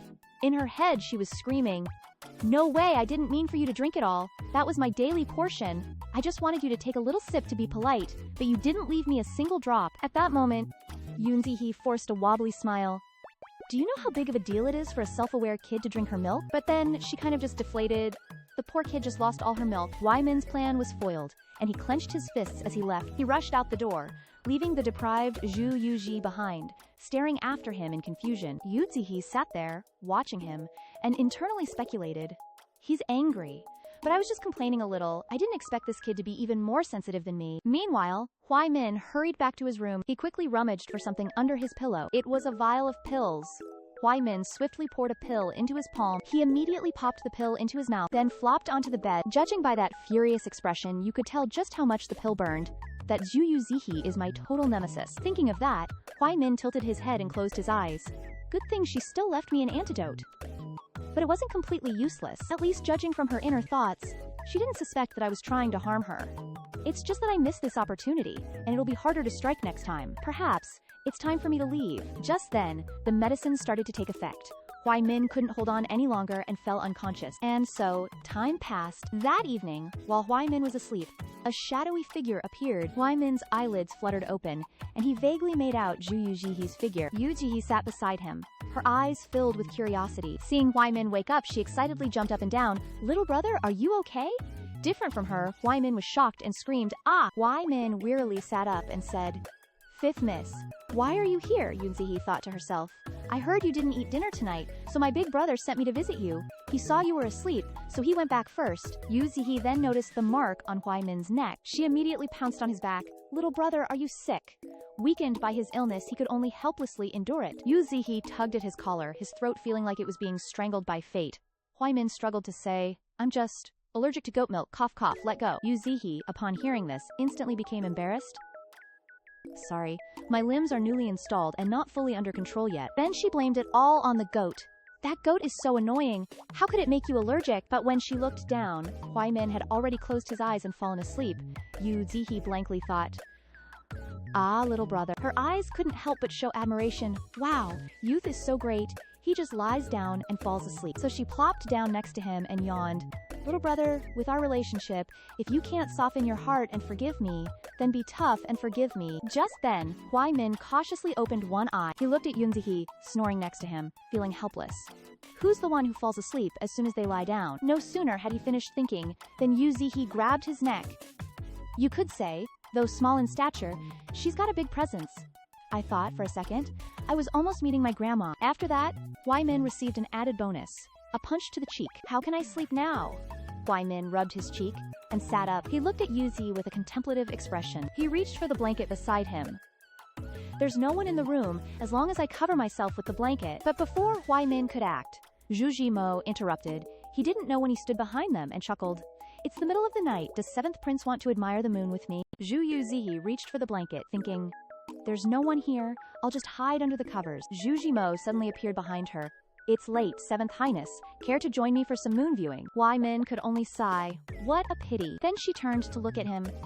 Zhu Gongzi is so kind to invite me, but alas, my people have been waiting outside the manor for 2 days already. Maybe another time. Farewell, Huai Min said. Zhihimo didn't try to stop her. Respectfully seeing off, Your Highness. After Huai Min left, Zhimo looked helplessly at his beloved little sister. Sound asleep in someone else's bed, he affectionately poked Yu Zhi's nose. You've caused quite a stir. Cut to the next morning. Liu Ruyan was with Zhihimo. She then asked, why did he leave in such a hurry? He replied, probably a family emergency. Didn't have time to explain. No, I don't know how to explain this to Xiaowu. As soon as Ruyan entered the room, Yu Zhi saw her and happily reached out her hands. Aya. Ruyan gently picked Yu Zhi up. Yu Zhi looked at Ruyan, thinking, that's not right, mother. I didn't sleep here last night. I was with little Gage. How did I get back? Where's my little Gage? Zhihimo hesitated. Xiaowu, I have some bad news. He gently stroked her forehead, adding, Ningqi is gone. Like a bolt from the blue, Yu Zhi gasped. What? My Garage is dead? Ah, he was fine last night. How could he die so suddenly? At this point, Yu Zhi burst into tears of grief. Garage, I'm so sorry you died such a tragic death. Hearing her inner thoughts, Zhihimo was speechless, staring blankly at her. He then stopped Yu Zhi, explaining further. Don't cry, I said gone, not dead. It's his father who's dying. Ningqi went back to fight for the family fortune, to stop his wicked stepmother from taking everything. Yu Zhi glared at him resentfully. Why didn't you just say that? Saying gone is so misleading. Then Yu Zhi slumped into Ruyan's arms. So I won't see Gerge again. My heart is breaking. She then looked out the door with murderous intent. Seeing this, Zhihimo and Ruyan also looked out. It turned out to be Zhu Chaosheng. It's unclear why he has come. Yu Zhi immediately gave him the cold shoulder. That creepy old man, sneaking around, he's definitely up to no good. Ruyan walked towards Chaosheng and asked, husband, why do you have time to visit Xiaowu? He walked over and replied, Some Taoists from Qingyun Temple came to the manor, saying they have something important to discuss. As you know, Qingyun Temple is the sacred place where the Empress Dowager gave birth to the emperor. We can't neglect them. Reaching the living room, Zhu Qiaosheng stood politely at the door, inviting the Taoist masters inside. Liu Ruyan eyed him suspiciously, wondering what brought these esteemed Taoist masters to their humble abode. Zhu Yu Zhi also didn't trust these Taoist geezers. Based on my experience from movies and novels, the type of Taoist or master who suddenly shows up at your door is usually invited by a nasty villain to harm the main character. But then again, this doesn't look like something my scumbag father would ask my mother to do. The Taoist master bowed respectfully and replied, "Your Highness, a month ago, my master discovered a jinx had descended upon the world and followed the trail all the way here." Liu Ruyan, annoyed by this, retorted, "Descended a month ago, you say? Don't tell me," Liu Ruyan said, glancing at the little precious bundle in her arms. Zhu Yu Zhi shot an even more disgusted look at the Taoist, then pointed at herself. "Is it me?" Liu Ruyan seemed to understand. "Yes, it's targeting you, my silly daughter." Zhu Qiaosheng went into full-blown drama mode and shouted, "Taoist master, how could this king's daughter be a jinx? You must be mistaken." The Taoist master continued confidently, "Your Majesty, jinxes are good at hiding themselves. This humble Taoist hasn't been able to determine the exact identity, but by observing the heavens, I've calculated that tonight, at the hour of the rat, the jinx will appear and cause chaos. Tonight, I will set up a ritual, and then the jinx's identity will." Liu Ruyan interrupted immediately. "This is not right, Your Majesty. How can you be sure what they say is true?" Zhu Qiaosheng hastily added, "My queen, that's why we need to verify the jinx's identity. This king is doing this for little fifth." Zhu Yu Zhi internally wailed, "Mother, your precious daughter is about to die again." "Mom, I just remembered. This old fart will betray our country in the future and become a spy for Beijing in Nanyu." With that in mind, Zhu Yu Zhi raised her hands towards Liu Ruyan. To hasten Nanyu's downfall, he even invited Taoists to spread rumors that the Nanyu royal family was doomed. Therefore, inviting Taoists to spread rumors is a long-standing habit of his. Liu Ruyan, hearing this, hated Zhu Qiaosheng even more. He's going to betray the country too. On the opposite side, the Taoist said, "If Your Majesty insists, then I must comply. I shall take my leave to rest. Your Majesty, please proceed as you see fit." Liu Ruyan, holding Zhu Yu Zhi, turned and walked away decisively. Elsewhere, Huai Min's voice could be heard from outside. "You're saying Zhu Qiaosheng invited some Taoists to the door. Even tigers don't eat their own cubs, yet he's using Zhu Yu Zhi as bait." The subordinate added, "Does Your Highness need to—" Ning Huai interrupted, a triumphant look on her face. "Why stop them? I'm hoping someone will get rid of this thorn in my side. Go do something for me. I want to add fuel to the fire." That night, when the moon was high in the sky, the Taoist priest said to Liu Ruyan and her husband, "Your Highnesses, the prince and princess, this humble priest will now begin." Zhu Yu Zhi, standing nearby, glared at Zhu Qiaosheng with utter hostility. "OMG. So the world is this messed up. I knew it. That scum of a dad really wants me dead." Zhu Qiaosheng didn't hesitate either, Reverend. "Please proceed." Just then, someone interrupted. "Hold it." It was a general who stepped forward. "Guards, secure the prince's manor.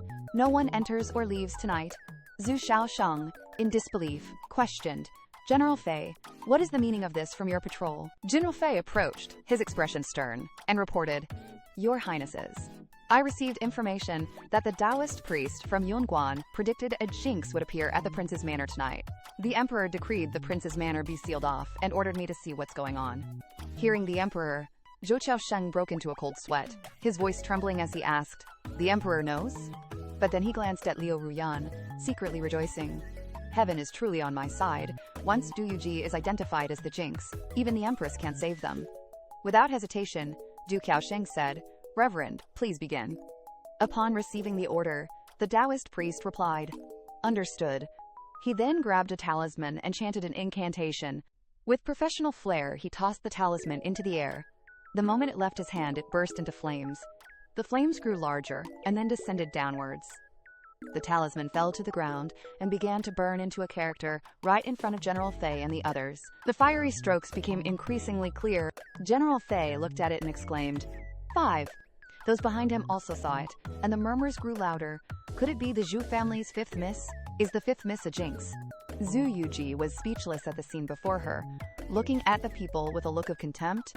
Before anyone could react, Zhu Qiaosheng knelt before General Fei, afraid he wouldn't know Yu Zhi was the jinx.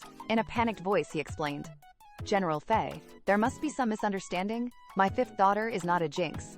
General Fei was startled by the sudden action. Your Highness, you should explain that to the Emperor. Then General Fei brushed Zhu Qiaosheng aside, sending him staggering backward, and commanded, "Guards." In reality, Zhu Qiaosheng was struggling to suppress a triumphant grin. But before he could fully revel in his joy, the crowd erupted in excited chatter. Look, the fire hasn't gone out. The murmurs grew louder and louder. Hey, hey, another character is appearing. At the same time, someone shouted, the goddess has appeared to eradicate calamities. The fifth miss is not a jinx at all. She's a goddess. Needless to say, Zhu Yu Zhi's acting was spot on. She looked every bit the child goddess. Liu Ruyan finally flashed a victorious smile. The story dates back to earlier that afternoon at Yanwu Pavilion. Zhu Jimo stood beside Liu Ruyan, explaining, your son has investigated their registration upon entering the city. They indeed used the Qingyun Guan's official papers to enter. Qingyun Guan is too far from the capital. I fear we won't have enough time to find someone to verify their identities. Liu Ruyan added in despair, Zhu Qiaosheng's scheme is truly vicious. If Fifth Miss is branded as a jinx, even if she doesn't die, she'll be banished. Saying that, both of them sighed helplessly. Zhu Xiaomo turned to look at Liu Ruyan. Why haven't we heard anything from Little Fifth? The person at the center of the scandal was sitting in contemplation. Her chubby cheeks puffed out, lips pressed tightly together, and eyebrows furrowed deeply. Liu Ruyan and Zhu Jimo simultaneously placed their hands on Zhu Yu Zhi's head, which was steaming with frustration. The moment they touched her, a flood of Zhu Yu Zhi's pent-up thoughts poured out. Damn it, that old geezer is determined not to let me off. Tonight's main mission, survive past Zai Hour. Secondary mission, slap that scumdad's face. No system or hacks, looks like I'll have to rely on my own wits. How do they spread rumors? Seems like they use a special potion to write characters on the ground. After the potion dries, they'll pretend to perform a divine ritual, sticking a talisman on it. When the talisman touches the potion, the fire will follow the potion's trail and burn. Initially, they spread kerosene as a base, right? If that's the case, don't blame me for borrowing the slogan. Great Chu shall rise again, and King Chen Sheng shall reign. Those streams of thoughts poured out, giving Liu Ruyan and Zhu Zimo a brain freeze. Zhu Yu Zhi grinned triumphantly, thinking, I'll show you what a war of public opinion looks like. At this point, Liu Ruyan looked at Zhu Jimo. Little Fifth seems to have a plan. Zhu Jimo coughed, leaning in slightly, mother. To prevent those Taoist priests from truly targeting Little Fifth, why don't we strike first and claim she's a goddess? Plus, I found out the Taoist priest's father found we're carrying a flammable substance, planning to frame Little Fifth. Hearing that, Zhu Yuji looked at him with sparkling eyes. I didn't expect Big Bro to find out so quickly. It's like someone's been giving him spoilers. Lao Ruyan chuckled at the thought. If that's the case, I can use their own stick to beat them. They say she's a jinx. Then I'll say my daughter is a goddess. How about that? She leaned over the table, planning for the night ahead. And needless to say, Zhu Yuji was thrilled. In her little heart, she imagined, yeah, that's right. And the luminous pearl I gave little bro last time. He hasn't taken it away yet. I can put it behind me as a glowing filter, creating a goddess effect. But then she looked up at the two people behind her, adding in confusion. Wait a minute, something's not right. What are you two talking about so strangely? Like you're acting in a play with all the dramatic highs and lows. And why are you touching my head? Hearing that, the two of them could only stutter and awkwardly look away. The scene was incredibly mystical, with Zhu Yu Zhi radiating a dazzling aura. Zhu Yu Zhi, at that moment, raised her small finger like a celestial being descending to earth. That finger pointed straight ahead, precisely where Zhu Qiaosheng was standing. He frowned slightly, confused. Then, the spot where Qiaosheng stood suddenly burst into flames, startling him and making him scream. Qiaosheng couldn't believe it, his voice incoherent. This is... Meanwhile, Liu Ruyan subtly hid something behind her back. Ruyan's hand tightly gripped a vial of medicine. Her eyes looked at Qiaosheng in fear. Could it be that the jinx is actually my husband? The onlookers gossiped. So that's it, a goddess. The goddess wants to eliminate the jinx. Hearing this, the surrounding people panicked and scattered. Yu Zihi secretly smirked triumphantly. Hey, you old geezer, even if you say I'm not a jinx now, no one will believe you. Qiaosheng was now sprawled on the ground. He really wasn't stupid enough to put himself in danger, so he hugged his head and yelled, Goddess, I was wrong, please forgive me, you don't want anything to happen to your father, do you, Goddess? I was wrong. In reality, deep down, he already hated this cursed daughter, but he still had to act. As if regaining his senses, he looked at Ruyan. Why am I here, my lady? Why is the manor surrounded by so many people? Yu Zihi figured out his intention. She was clearly not satisfied with the outcome. Life is like a play, it all depends on acting. On the other side, Official Fei looked at Yun Zihi with disbelief. A goddess? Could it be that a goddess has really descended? Switching to another scene, Huai Min's carriage quietly rolled down the street. He lowered his head, his face deep in thought. A jinx turned into a goddess. The more Huai Min thought about it, the more confused he became. Sending a message to the Southern Yue Emperor, originally intending to add fuel to the fire, unexpectedly turned into support. At this moment, he asked his subordinate sitting opposite him, "Where are the people from the city patrol camp?" The subordinate replied, "That guy named Bei Ni just went to the palace to ask for instructions. I'm afraid the Southern Yu Emperor will have an imperial decree in less than an hour." Huai Min nodded and continued. "Then let's wait and see how the Southern Yue Emperor will handle this goddess." Saying that, he smirked. "It's not easy being a goddess. If you don't do it well, you could lose your life." An hour later, the imperial decree really arrived at Liu Ruyan's residence. It clearly stated, "By the mandate of heaven, the emperor decrees." Yun Zihe began to recall. The plot should be at the point where the old geezer is sent to negotiate with the northern Jiyu envoys, right? Then she looked at her beloved old father and added, "If nothing unexpected happens, the negotiation will fail, and he will be dismissed and thrown into prison, a complete combo." The more Yuzi thought about it, the more excited she became. "Hey Hem, you old geezer, your good days are coming to an end." Official Fei read further. Since the two countries are about to negotiate, a special order is given to An Ping Wang to cooperate with Qing Dahonglu and the Northern Jiyu envoys to discuss the treaty.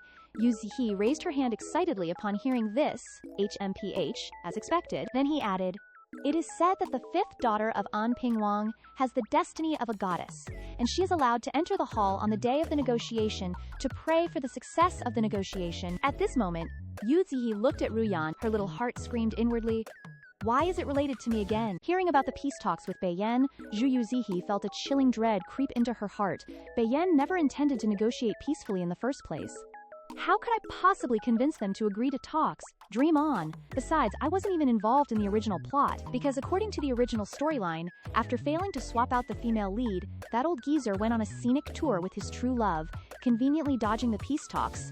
That's why there was no cursed star or goddess later on. Remembering that, Yun Zihe covered her mouth in horror.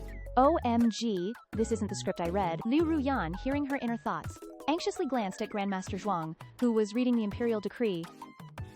If the peace talks are doomed to fail from the start, won't letting Xiao Wu participate be sending her to her death? After finishing the decree, he handed it to Zhu Qiaosheng. Liu Ruyan then spoke up. "General Zhuang, weren't the participants for the peace talks already decided?" General Zhuang replied respectfully.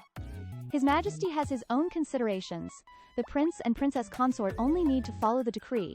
This one shall take his leave." Qiao Sheng stood up and walked him to the main gate. "General, I'll see you off." In the courtyard, Zhu Jimo and Ruyan exchanged thoughtful glances. Yuji, meanwhile, was sprawled in Ruyan's arms, thinking, "Why do I have a bad feeling about this?" Switching to another scene, Jihimo asked worriedly, "Mother, do you know that the Beijian prince sent for the negotiations has gone missing?" Ruyan asked, puzzled. "Which prince? Weren't they just sending an envoy as a formality?" Jihimo seriously walked over and patted Yuji's head, replying, "Yes, His Majesty knows Bei Yan is just going through the motions, so why is he making such a big deal out of it, even involving father and Xiao Wu in the talks? Don't you find it strange?" Yun Zihe, hearing those words, blankly looked at him. "What are you babbling about? I don't understand anything." Jimo chuckled. "Whether it's a cursed star or a goddess, once they're exploited, they can become a threat to imperial power. That's something His Majesty can't tolerate." Yuji finally got it. "Oh, I understand now. So the old man and I are screwed, right?" Jahimo chuckled softly at her words. "But it's not like there's no way out. It depends on how we handle it." He leaned in and explained. "But I think, with father's keen political instincts, he probably already understands the hidden implications. So, what will he do?" Suddenly, a loud shout came from outside. "Assassins!" Ruyan startled upright. "Assassins!" Yun Zihe also looked outside in surprise. "Even assassins? How is this getting more and more different from the original plot? Please give me back the plot I memorized, Aga." Ruyan worriedly asked, "Moyer, what's going on? Is someone trying to kidnap Xiao Wu again?" He raised his hand to signal and reassured her. "Mother, relax. The city patrol hasn't been withdrawn. Assassins definitely can't come and go as they please." He trailed off thoughtfully, gazing outside. "But if I'm not wrong, there's a high chance they won't catch the assassins." Yuzihe cheered inwardly, her brain clicking. "Got it. The old geezer staged it himself. The old man's got a cold mind too. Why didn't I think of that?" Ruyan rubbed her cheek against hers, saying happily, "If Zhu Qiaosheng can fake an assassination attempt to avoid the peace talks, Xiao Wu can do the same, right?" Jihimo immediately chimed in. There's an outbreak of infectious disease in the capital recently. His Majesty will surely be understanding. Yu Zhi clapped her hands in admiration. As expected, my villainous older brother and wicked mother are as clever as I am. Ruyan looked at her worriedly. I'm just worried that faking illness might be considered bad karma. What if it becomes real? Yun Zihi, seeing her worry, said humorously. Don't worry, I can watch ads to revive myself. If I die, I can pretend. Switching to another scene at Yanwu Pavilion, someone rushed in. Inside the room, Ruyan was fanning Yu Zihi as she slept. A maid rushed in to announce, Princess Consort, the prince has sent someone to visit Zhao Wu. He's waiting outside, and we couldn't stop him. Ruyan snapped, displeased. Didn't I say? Zhao Wu suddenly caught a cold. No visitors allowed. She then touched Yu Zihi's flushed face. Tell him to go back and report to the prince, so he can rest and recover and not worry about Zhao Wu. But then she suddenly gasped, a hint of fear flashing in her eyes. Wisps of smoke seemed to rise from Yu Zihi's body, and her breathing became erratic. Ruyan exclaimed in a fluster. Zhao Wu, why is your head so hot? Zhu Yu Zhi fell into a coma after the fever. In her dream, she became a young girl. Zhu Yu Zhi slowly opened her eyelids. Her eyes blurred as she looked at the scene before her. There was a male figure nearby, and Zhu Yu Zhi couldn't help but wonder, who is this person? Then she reached out and called, hey, but when she saw her hand, Zhu Yu Zhi was shocked. Oh my god, I've grown up so much! She looked around her body again, and exclaimed in disbelief. Oh my god, am I dreaming? The young man in front of her slowly turned around to face her. It was Huai Ning. All grown up, Zhu Yu Zhi enthusiastically ran towards him to start a conversation. What the heck did you evolve silently to? Clearly, the person opposite her didn't like her much. His eyebrows furrowed slightly. His footsteps quickened as he moved towards Zhu Yu Zhi. Zhu Yu Zhi excitedly raised her hand to greet him. Hey, may I ask who you are? But as soon as she finished speaking, Ning Huai stabbed her in the stomach. Zhu Yu Zhi didn't even get a chance to ask his name before receiving a memorable greeting. She was so angry she was speechless, her heart screaming, hey, are you sick? Why did you stab me for no reason when you don't even know me? And so the young Zhu Yu Zhi, filled with anger and resentment, was pushed into the lake. In her mind, she held her beloved dagger and smirked. This is my dream? Wait till I come back to life? You're dead meat this time? Zhu Yu Zhi sank deeper into the lake, her heart silently complaining. What a terrible dream. If I get another chance, I definitely will. Before she could finish her sentence, she really did come back to life again. The space was a little different this time. Extremely quiet, Zhu Yu Zhi turned towards the lake. Dazed, Zhu Yu Zhi immediately touched her stomach and sighed, I really revived, and not only is there no ad, but it reloaded too. Thinking this, she cheerfully turned around to investigate. Let me see where the save point is. Here, the save point is right here, right in front of her. The title was Ning Huai. Zhu Yu Zhi stared at him in disbelief. No way, he's here again. So she got skewered again. This time learning from experience, it seemed he stabbed even smoother than last time. Zhu Yu Zhi got to take her second bath in a lake. The young Zhu Yu Zhi was severely traumatized. No way, I clearly knew the script already. After a while of loading, Zhu Yu Zhi was revived again. This time, she had survival experience. As soon as Ning Huai was about to stab her for the third time, she turned the tables and turned the dagger around. Using all her strength, she stabbed Ning Huai back. At this point, she wore a winner's smile of mockery. Didn't expect that, did you? I predicted your actions. That smile gradually became inhuman as she saw her opponent was helpless against her. Zhu Yu Zhi finally managed to block the attack. She was super annoyed with the person in front of her. Even though, I don't know why you're showing up in my dream, but to avoid us just killing each other over and over again, I gotta tell you something. Zhu Yu Zhi then raised 3 fingers, loudly accusing. You've stabbed me at least 3 times already, like a whole 3 times. She didn't let it go, continuing to point fingers. At first, I was gonna just let it slide, but thinking about it, why should I? If you're so annoyed by me, why don't you just go die yourself? Why stab me, huh? Huai Min looked at the sword, a confused expression on his face. I felt like the sword should have already stabbed through back then. He even hurt himself to test it out. Then he looked at Zhu Yu Zhi. It really is real. You're still super annoyed over here. This is my dream, so it's normal you don't remember, but I'm not even sure if it's 3 times. Maybe it's been thousands, tens of thousands of times already. Hearing this, Huai Min made a guess in his heart. She doesn't seem to know that I also have memories of this dream. Thinking this, he calmly held his sword out. If it's always like this, then shouldn't we continue? Zhu Yu Zhi was so freaked out by what he said that she quickly scrambled backwards. The courage she had to lecture him earlier was gone. Her face turned pale with fear as she pleaded, Bro, why are you being so stubborn? I mean, one of us has to give in first, then we can get out of this dream loop. I'm not telling you to keep stabbing me, you understand. But Huai Min responded with a warm smile. Just kidding, Huai Min said, putting the sword back on his hip. You remember so clearly, why didn't you stop me from killing you the second time? Mentioning this made Zhu Yu Zhi's blood boil. You think I want to be killed by you? At this point, please refer back to VCR Scene 2. Zhu Yu Zhi pointed fiercely at the screen, utterly resentful. Every time I just respawned, your sword was already pulled out and wiped clean. The sword went in smooth, stealing some strawberry syrup from Zhu Yu Zhi's belly, and really couldn't even last for 3 seconds. Saying this, Zhu Yu Zhi sighed. Tell me, could we be some kind of karmic entanglement from a past life? Aren't Xiangxia dramas always like this? In the dream you kill me, I kill you, and then when we compare it to reality, we still can't break free from each other. Huai Min secretly agreed in his heart. She really did run into bad luck. He looked around and added, we need to figure out how to escape from here. Zhu Yu Zhi secretly laughed, giving him a judging look. She's pretty, but not very smart, huh? And won't even think about how to find a way out of the dream. But then she perked up, her eyes shining. Oh yeah, now that I think about it, there aren't any mirrors here at all. I don't even know what I look like grown up. Zhu Yu Zhi just noticed the water surface below. She tilted her head, looking at her reflection in the water. She stared blankly at her grown-up appearance. She was overjoyed in her heart, praising herself. OMG, I'm so pretty. Zhu Yu Zhi was excited, her cheeks flushed. I'm sure of it. There isn't a man's face in this world that's worthy of me, so I've decided. I'll love myself. Huai Min, looking at this narcissistic person in front of him, just wished he could pull out his sword and stab her one more time. Suddenly, the scenery around them started to change. Zhu Yu Zhi was startled and jumped up. Is this dream about to end? Then she reached out towards Huai Min. Hey, but his figure had already disappeared into the void. Zhu Yu Zhi also gradually vanished from the dream. Back in reality, she woke up with a start, a terrified expression on her face, covered in sweat. Someone was already by her side. Seeing her wake up, the person happily said, "Ah, Junior's sister is awake." Before she could even recover, he rushed outside. "I'll go tell Master." Zhu Yu Zhi blankly hugged her stomach, doubting her existence. What Master? What Junior sister? Who am I? Where am I? Where's my mom? Why did just one dream change the whole world? Soon, an old man with white hair and a white beard walked in.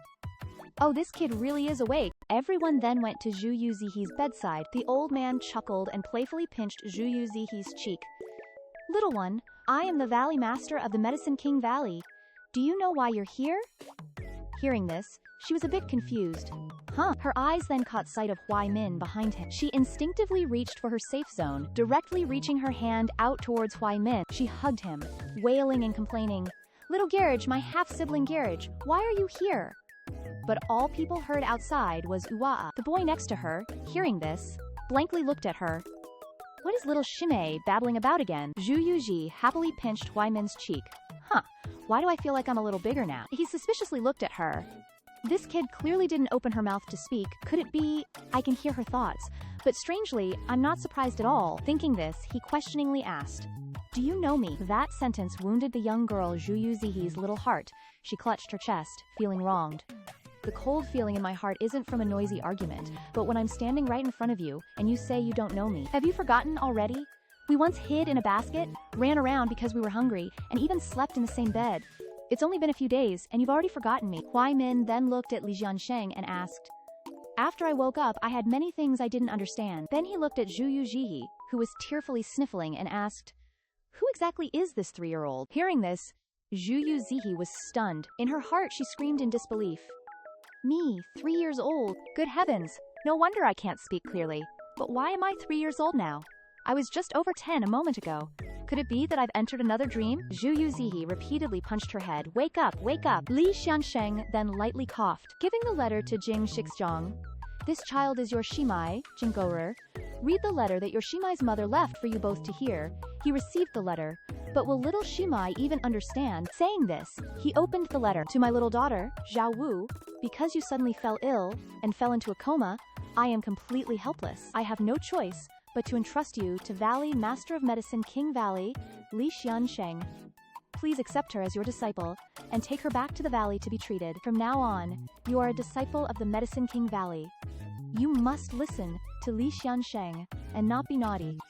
When you recover, I will come to pick you up. Hearing this, Zhu Yu Zhi covered her mouth, trembling. Mother Jing Shixiang helplessly rubbed Zhu Yu Zhi's head. Little Shimei, don't be sad. But as soon as he touched her, a surge of energy rushed out. He then heard Zhu Yu Zhi's voice. Oh my god, I don't want to study medicine. He looked like he had seen a ghost, his face pale. Did I just hear little Shimei's thoughts? Jing Shixiang then introduced the curriculum. Little Shimei, in the Medicine King Valley you can not only learn medicine but also learn poison and GU techniques. Li Xiansheng suddenly tapped his head. This child just woke up. Her intelligence is only like a 1-year-old's. She can't even speak yet. She can't even learn. What are you telling her all that for? He then looked at Huai Min. As for you, you were brought here by Great Master Ming Ye to recuperate. You're older than that little girl, so you're her Shixiang. No questions. Huai Min nodded and asked, May I ask, what illness do I have? Li Jiansheng stroked his beard mysteriously. A mental illness. Huai Min raised an eyebrow and said, So that's why I have amnesia. Hearing this, he was startled. How did you know? Zhu Yu Zhi, hearing this, secretly sighed. Wow, amnesia too, how dramatic. Huai Min then lifted her up to face him and said, The moment this child saw me, she rushed over to hug me, clearly knowing me, but I don't remember anything at all. She was clearly unhappy with that answer. When did I ask for a hug? I was asking for attention. Li Xiansheng, next to them, stroked his beard and chuckled. Indeed, Ming Ye was right. This kid really is a mischievous little imp, but I can't tell him that. Thinking this, he recalled the moment he received him from Ming Ye, that it was he who asked me to seal his memories. So Mr. Li was all cough trying to play it cool, like, about this thing, but then he pulled a fast one and booked it out. Fakta there, gotta run, got stuff to do, you guys deal with it, especially you, senior brother Ye, talk later, leaving the 3 clueless kiddos in the dust. That's when Huai Min gently put Yu Zhi down. Ye Jing, abandoned to his fate, could only awkwardly introduce himself. I'm Ye, just Ye Jing. Usually hang out at the main hall. Huai Min stood up straight, all serious, and chimed in, This humble one is Ning Qi. After saying that, he couldn't help but ponder, like, why does that name sound so familiar? Ye Jing then went over to gently pat Yu Zihi's head, all caring, and said, Little junior sister, if you need anything, you can come find me there. In her head, Yu Zihi unconsciously repeated his name. Then, like a light bulb went off, she jumped back in horror. OMG, Ye Jing. Isn't that the name of the tragic simp male supporting character in the 3rd part of the novel? Ye Jing, seeing her reaction, was confused but kept his gentle smile. According to the books, the male supporting character Ye Jing initially built up a persona of a gentle and weak young master who was hopelessly devoted to the female lead the moment he appeared. Every time the female lead was nearly killed by the male lead, Ye Jing would be like a first aid kit falling from the sky, specializing in healing the female lead. But for some reason, he suddenly went dark. The look in his eyes was no longer the gentle and weak look he had at the beginning, but gradually became gloomy. No one knew that every time he fed medicine to the female lead, he secretly put GU worms in it, not to kill her immediately, but to make the female lead live in pain and torment for the rest of her life. Remembering that, Yun Zihi gave a middle finger of endearment, praising him. The plot twist made me, a person who received formal education, collapse. I just hate that I can't chew this novel into pieces. As for the reason for adding GU, it seems that he had a feud with the Zuhu family, but before he could say what the feud was, he was hacked to death by the male lead.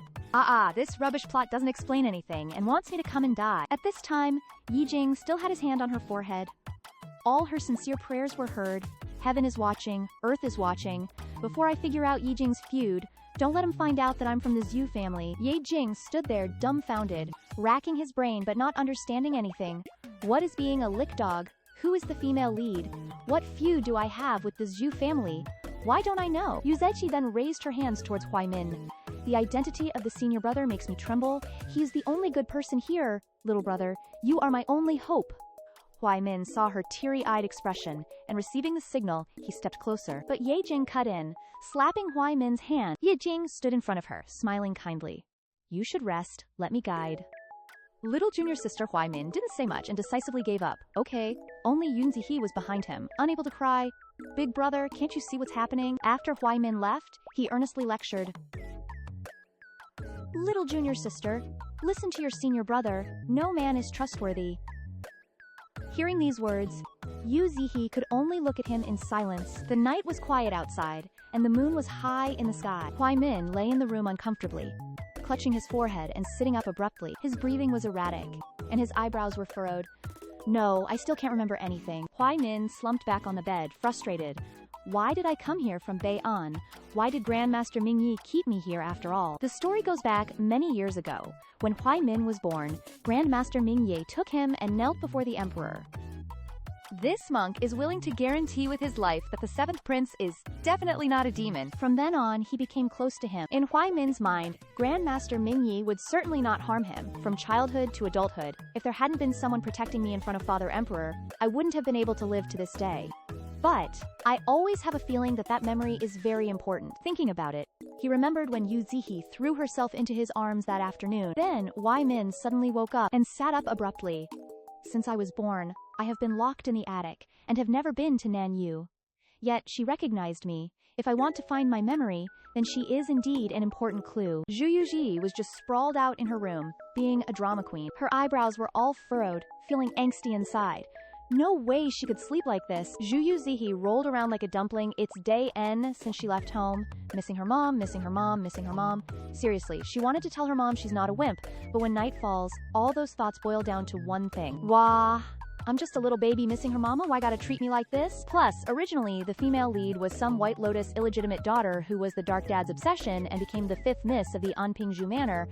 But here's the deal, I've changed the original character's destiny, now I'm Zhu Yu Zhi. Does that mean the female lead plot is gonna happen to me instead? The more Yu Zhi thought about it, the more unwilling she became. Another day she didn't want to live through. Just then, a window started creaking open. Yu Zhi was on high alert from the noise. It was Huai Min, climbing in from the window. Dudes straight up scaling buildings. Yu Zhi gave him a once-over. I was just chilling, listening to sad night music online. What are you doing climbing into my window? Huai Min quickly stepped inside. I came to find you. I want to know how we met. I want to know the memories I lost. Then, he held up a finger. You can give me hints, I'll get it. Zhu Yu Zhi cleared her throat dramatically. Then, she started her spiel. You and I, we actually met through a mutual rescue.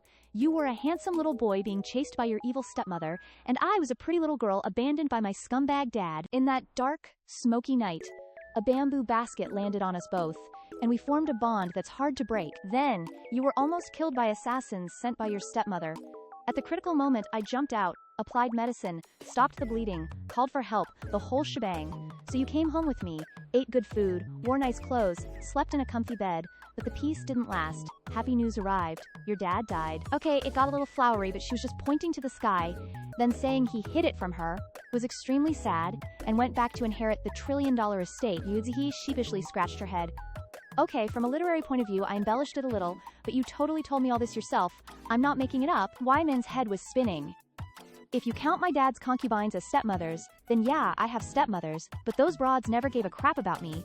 How could they send someone to kill me? Plus, my dad is still alive and kicking. How could he just die? Thinking that, his head was spinning. Should have never made up that stuff. Now it's all messed up.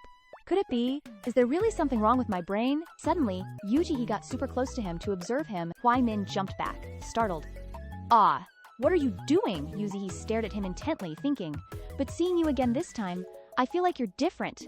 Different, a hotter way. Huai Min suddenly froze, his eyes full of disbelief. His whole body was about to explode with happiness. His hair was blowing in the wind, full of happiness. Then, he turned away bashfully. Aha, you're a girl. Don't you have any shame? Even if you're young, you're still a girl. Don't just get all up in a guy's space. People will misunderstand and think you're not a proper lady. Yu Zhi blinked at him. Dude, I'm only 3 years old. Then, she looked at him excitedly, eyes sparkling. Isn't this guy a total T.S. Undere? He's so cute. The more she looked, the more she couldn't look away. Awesome. Losing his memory really brought out his hidden personality. Huai Min was confused and questioned, what's T. Undere? Just then, someone pushed the door open. Little junior sister. Ye Jing happily poked his head in from outside, but when he saw Huai Min, his expression changed. His eyebrows furrowed deeply. He immediately grabbed a wooden stick without hesitation. You shameless pervert. What are you doing here in the middle of the night? Let go of my junior sister. Huai Min stood up. Not to be outdone, I just came to ask her how we met. Then, he pointed at Yu Zhi and yelled, if you don't believe me, ask her. But the witness, Zhu Yu Zhi, had already rolled over and was snoring away, leaving the two Marshall brothers standing there dumbfounded. 3 days later, a sudden, frantic scream shattered the silence. Run! The folks around, not even knowing why, were scrambling forward like crazy, as if something terrifying was hot on their heels. Eichi's here, she's gonna make us test her weird medicine again. Right behind them, a young girl's steady footsteps followed. Yu Zhi tilted her head, totally baffled, watching them flee. Seriously, what did I even do? They see me and bolt, like 3 zang away. Suddenly, she noticed an old lady walking a little dog up ahead. Her eyes lit up, full of joy, and she chirped, "Auntie Lee, I heard you caught a cold recently. I just finished brewing up some medicine." Auntie Lee heard that, practically staggered, and dropped her entire basin of laundry. She desperately tried to hide her panic, forcing a shaky, reassuring smile. "Chi, don't listen to their nonsense. Auntie Lee isn't sick. I'm perfectly healthy, super healthy. The one who's sick is... At the mention of someone being sick, Yu Zi's eyes instantly sparkled. "Who is it?" Auntie Lai could only helplessly point at the poor, innocent puppy in front of her. "It's Fugi," Fugi yelped in alarm, barking woof woof, in frantic denial. But of course, Yu Zi had no clue what it was saying. Next thing you know, she'd scooped it right into her arms. "Fugi, have you been neutered yet? My senior brother and I just learned this super efficient pig neutering technique. It's guaranteed to be quick, clean, and totally painless." This time, Auntie Lee was the one terrified. She slapped a hand over her mouth in horror, not about to let her precious little one get treated by Yu Zi. Auntie Lee snatched Fugi up and bolted. "Fugi hasn't even become a dad yet. Save your skills for someone else, please." Still utterly clueless about what just went down, Yu Zi was left feeling a tad deflated, having lost a potential patient. "Fine, whatever," she huffed, standing up with a dramatic sigh. "A kind soul like me, forever misunderstood. All I want to do is help them with their ailments, but they run from me like I'm a poisonous snake. Ugh, looks like it's gonna rain anyway. Time to go find seventh brother." Outside, the rain was coming down in buckets. Her voice faded to a whisper. Seventh brother. Yu Zi pushed open the door and stepped inside. She scanned the room, searching. Where'd he go? Suspicion building. Yu Zi's eyes darted to the curtain across the room. No way. Peeking inside, she saw a bathtub. And it looked suspiciously like Hui Min's bathtub. Yu Zi tilted her head, clearly intrigued. Slowly, her tiny hands reached out. Hui Min was chilling in the tub. Totally absorbed in his cultivation practice, he didn't even notice a hand silently sneaking in. Suddenly, Hui Min shot out of the water. Okay, suddenly might be a stretch, considering Yu Zi literally grabbed his hair and yanked him up. Like, how is he not going to surface after that? Hui Min, absolutely seething, glared daggers at Yu Zi. Shay, meanwhile, just stood there, looking utterly clueless and innocent. She quickly snatched her hand back, slapped it over her mouth in feigned shock. "Oh my god, there's actually someone in here." Goodness knows what Yu Zi was thinking, but she promptly shoved Hui Min's head right back down. The poor dude hadn't even properly registered what was happening, and he was already getting dunked for round 2. Underwater, he tightly squeezed his eyes shut, a clear frown etched on his face, but in a single, careless instant, Yu Zi's wrist was snatched by her opponent. He yanked her directly into the tub, sending her spiraling down. Yu Zi, completely caught off guard, could only manage a passive, "Ah! Ah!" With a loud splash. The beauty's body plunged straight into the water. She flailed her arms wildly, blowing a mouthful of bubbles. "Help! Glug glug glug!" Enraged, Hui Min hauled her out of the tub. "What in the world are you doing?" he demanded. Yu Zi gasped for air, then promptly spat out a huge mouthful of water. Her voice was faint as she wheezed. "What if I told you I was afraid you'd drown, so I was trying to save you? Would you believe me? Don't you always doze off when it rains and thunders? I saw the rain coming, and I was worried you'd fall asleep in the tub." Hui Min's eyes went wide hearing that. What was going through his head right then was anyone's guess, but then Hui Min's words, one by one, stabbed straight into the young girl's heart. "Your idea of saving me was to almost drown me. And seriously, with your height, you'd be the one drowning first, not saving anyone." Yu Zi clutched her chest, utterly heartbroken by his words. Inside her head, she started wailing in an ancient, dramatic tone. "Woe is me, so much sorrow, so exhausted. It's like I'm a donkey pulling a millstone all day, only to get whipped by my cruel master." All those cringy, dramatic thoughts in her head, Hui Min heard every single one. He just gave her a disdainful side-eye, watching her self-pitying show. Finally, he just gave up. He scooped Yu Zi out of the tub. I wasn't even bathing. He ran a hand through his wet hair, explaining seriously, "I was actually trying an extreme method to stimulate my memories.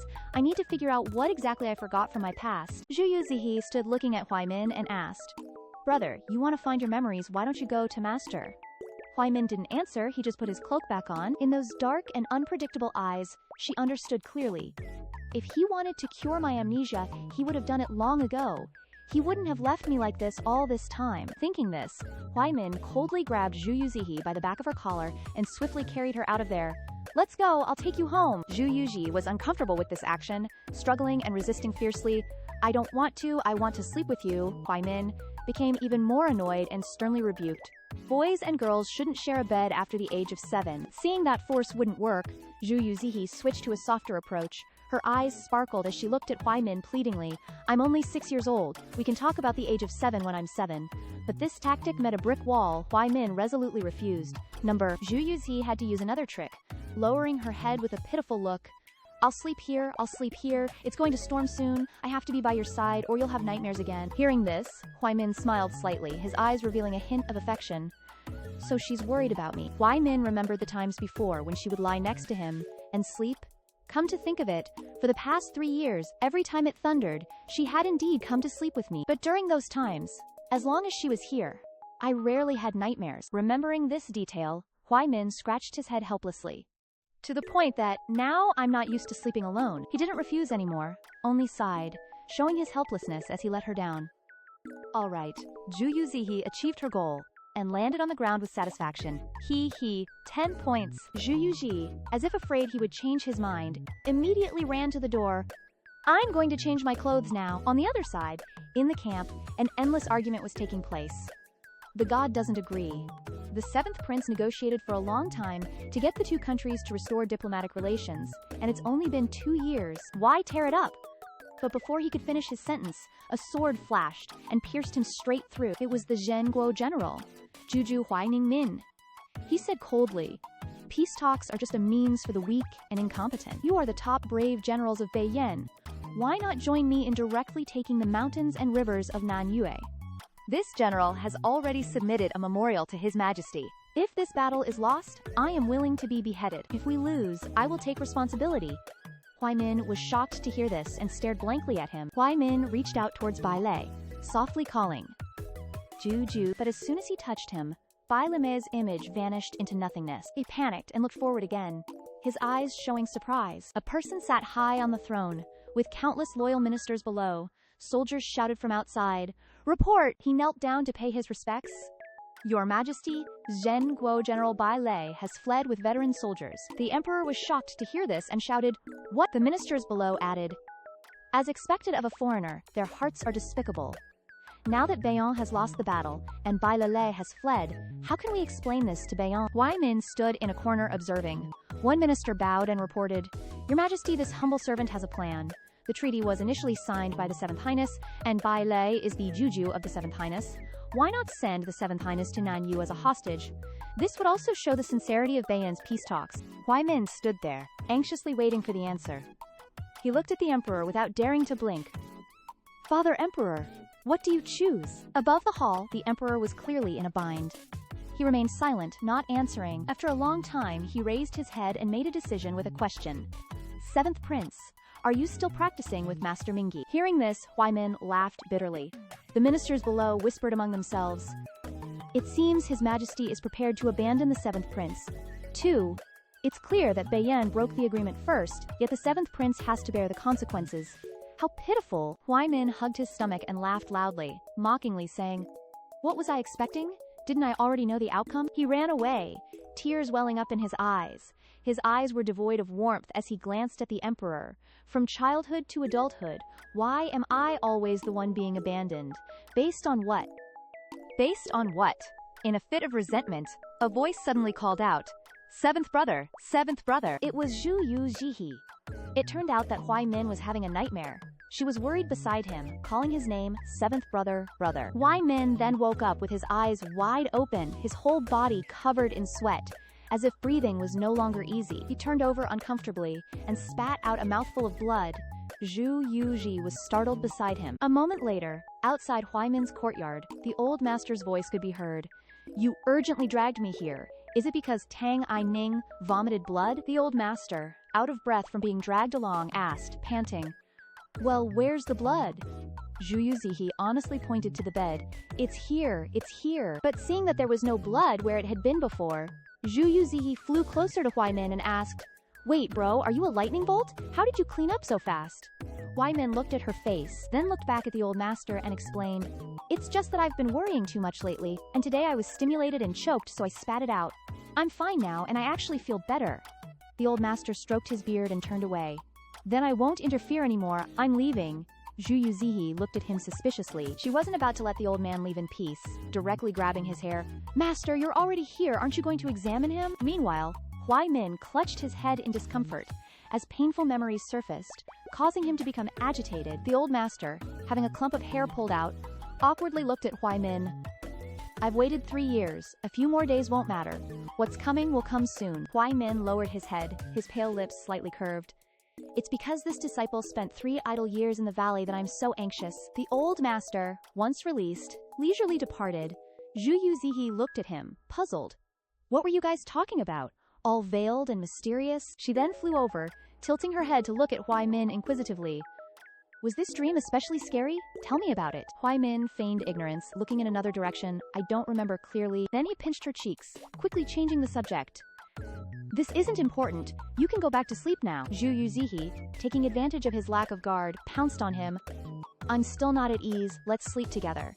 Huai Min lost his balance and fell backward. He shouted loudly. No need. He was actually pinned down by Zhu Yu Zhi like Mount Tai, and had no choice but to give in, dejectedly saying, All right, I need you, okay? Although he said that, Huai Min felt an indescribable sense of peace welling up in his heart. Hearing this, Zhu Yu Zhi inwardly gave herself a thumbs up, praising, Little brat, still acting spoiled.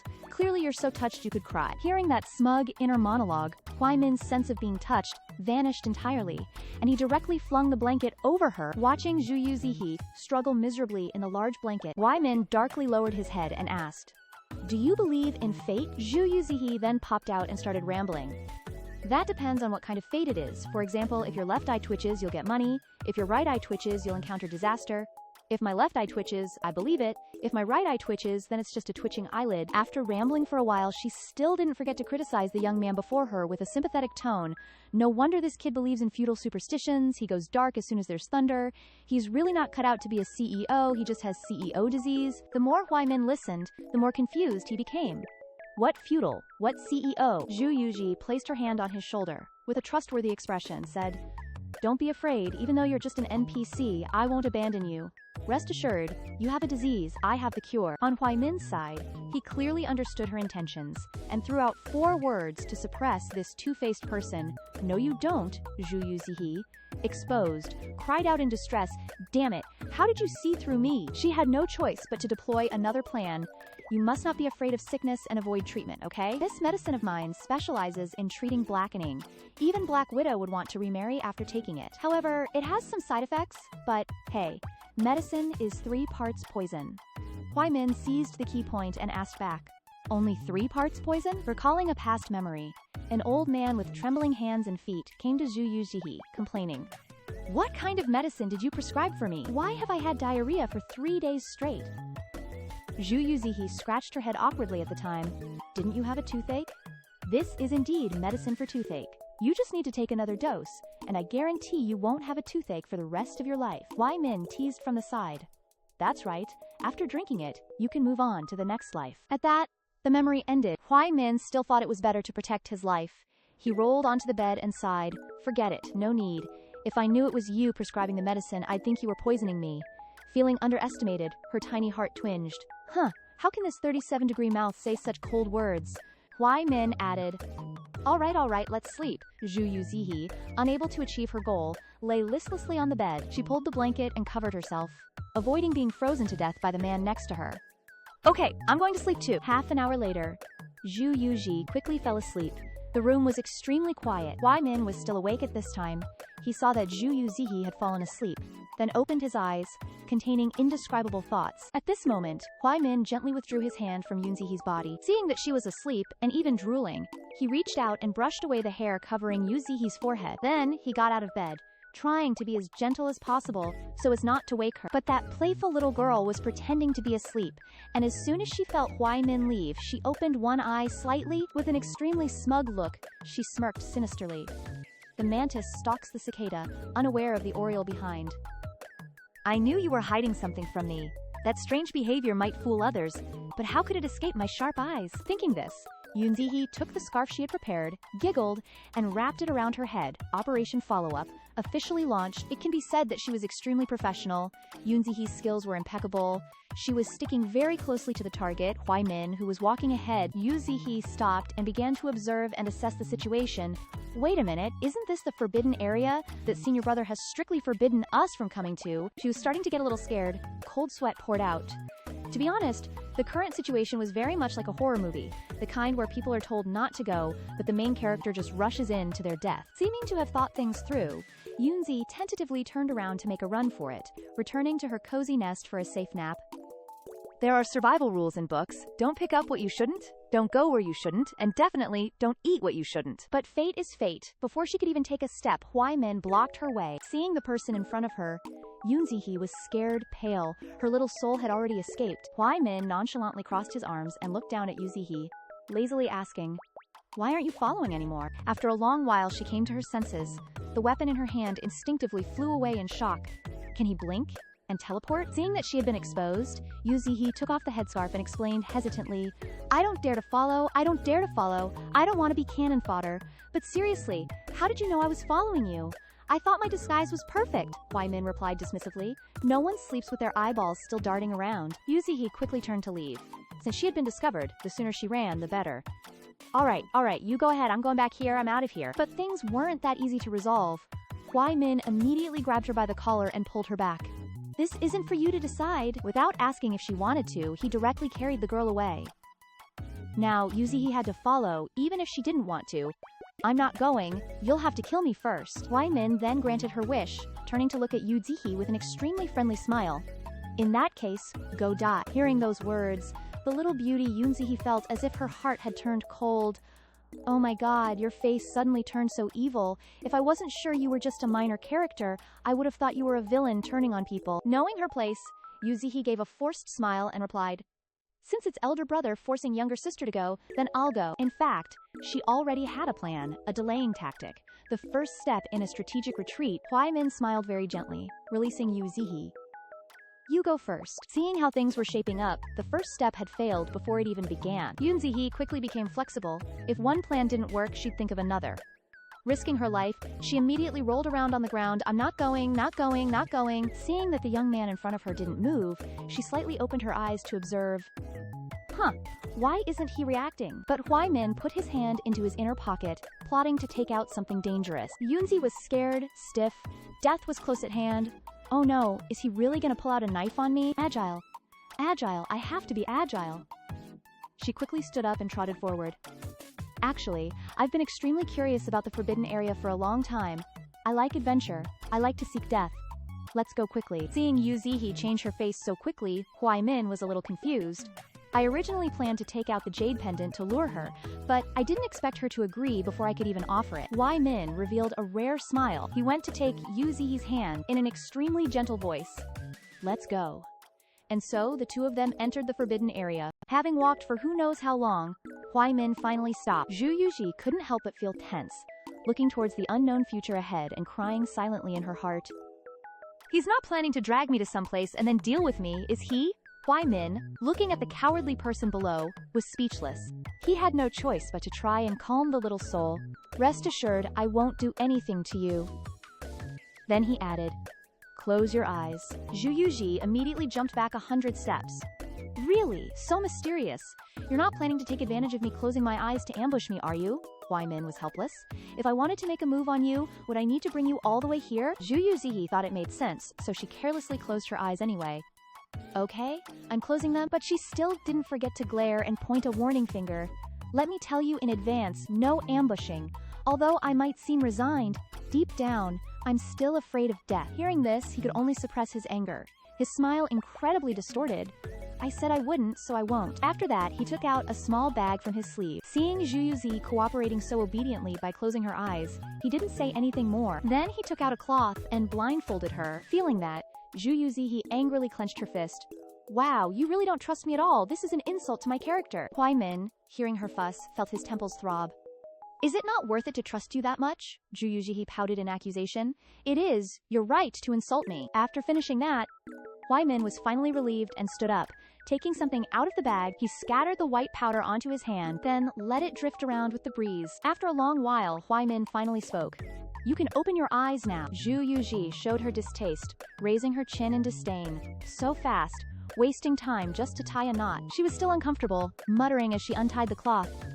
So mysterious, but the moment the light entered her eyes, Zhu Yu Zhi suddenly went silent, unable to say a word. Seeing the surroundings filled with green light, Zhu Yu Zhi excitedly broke free, dancing around.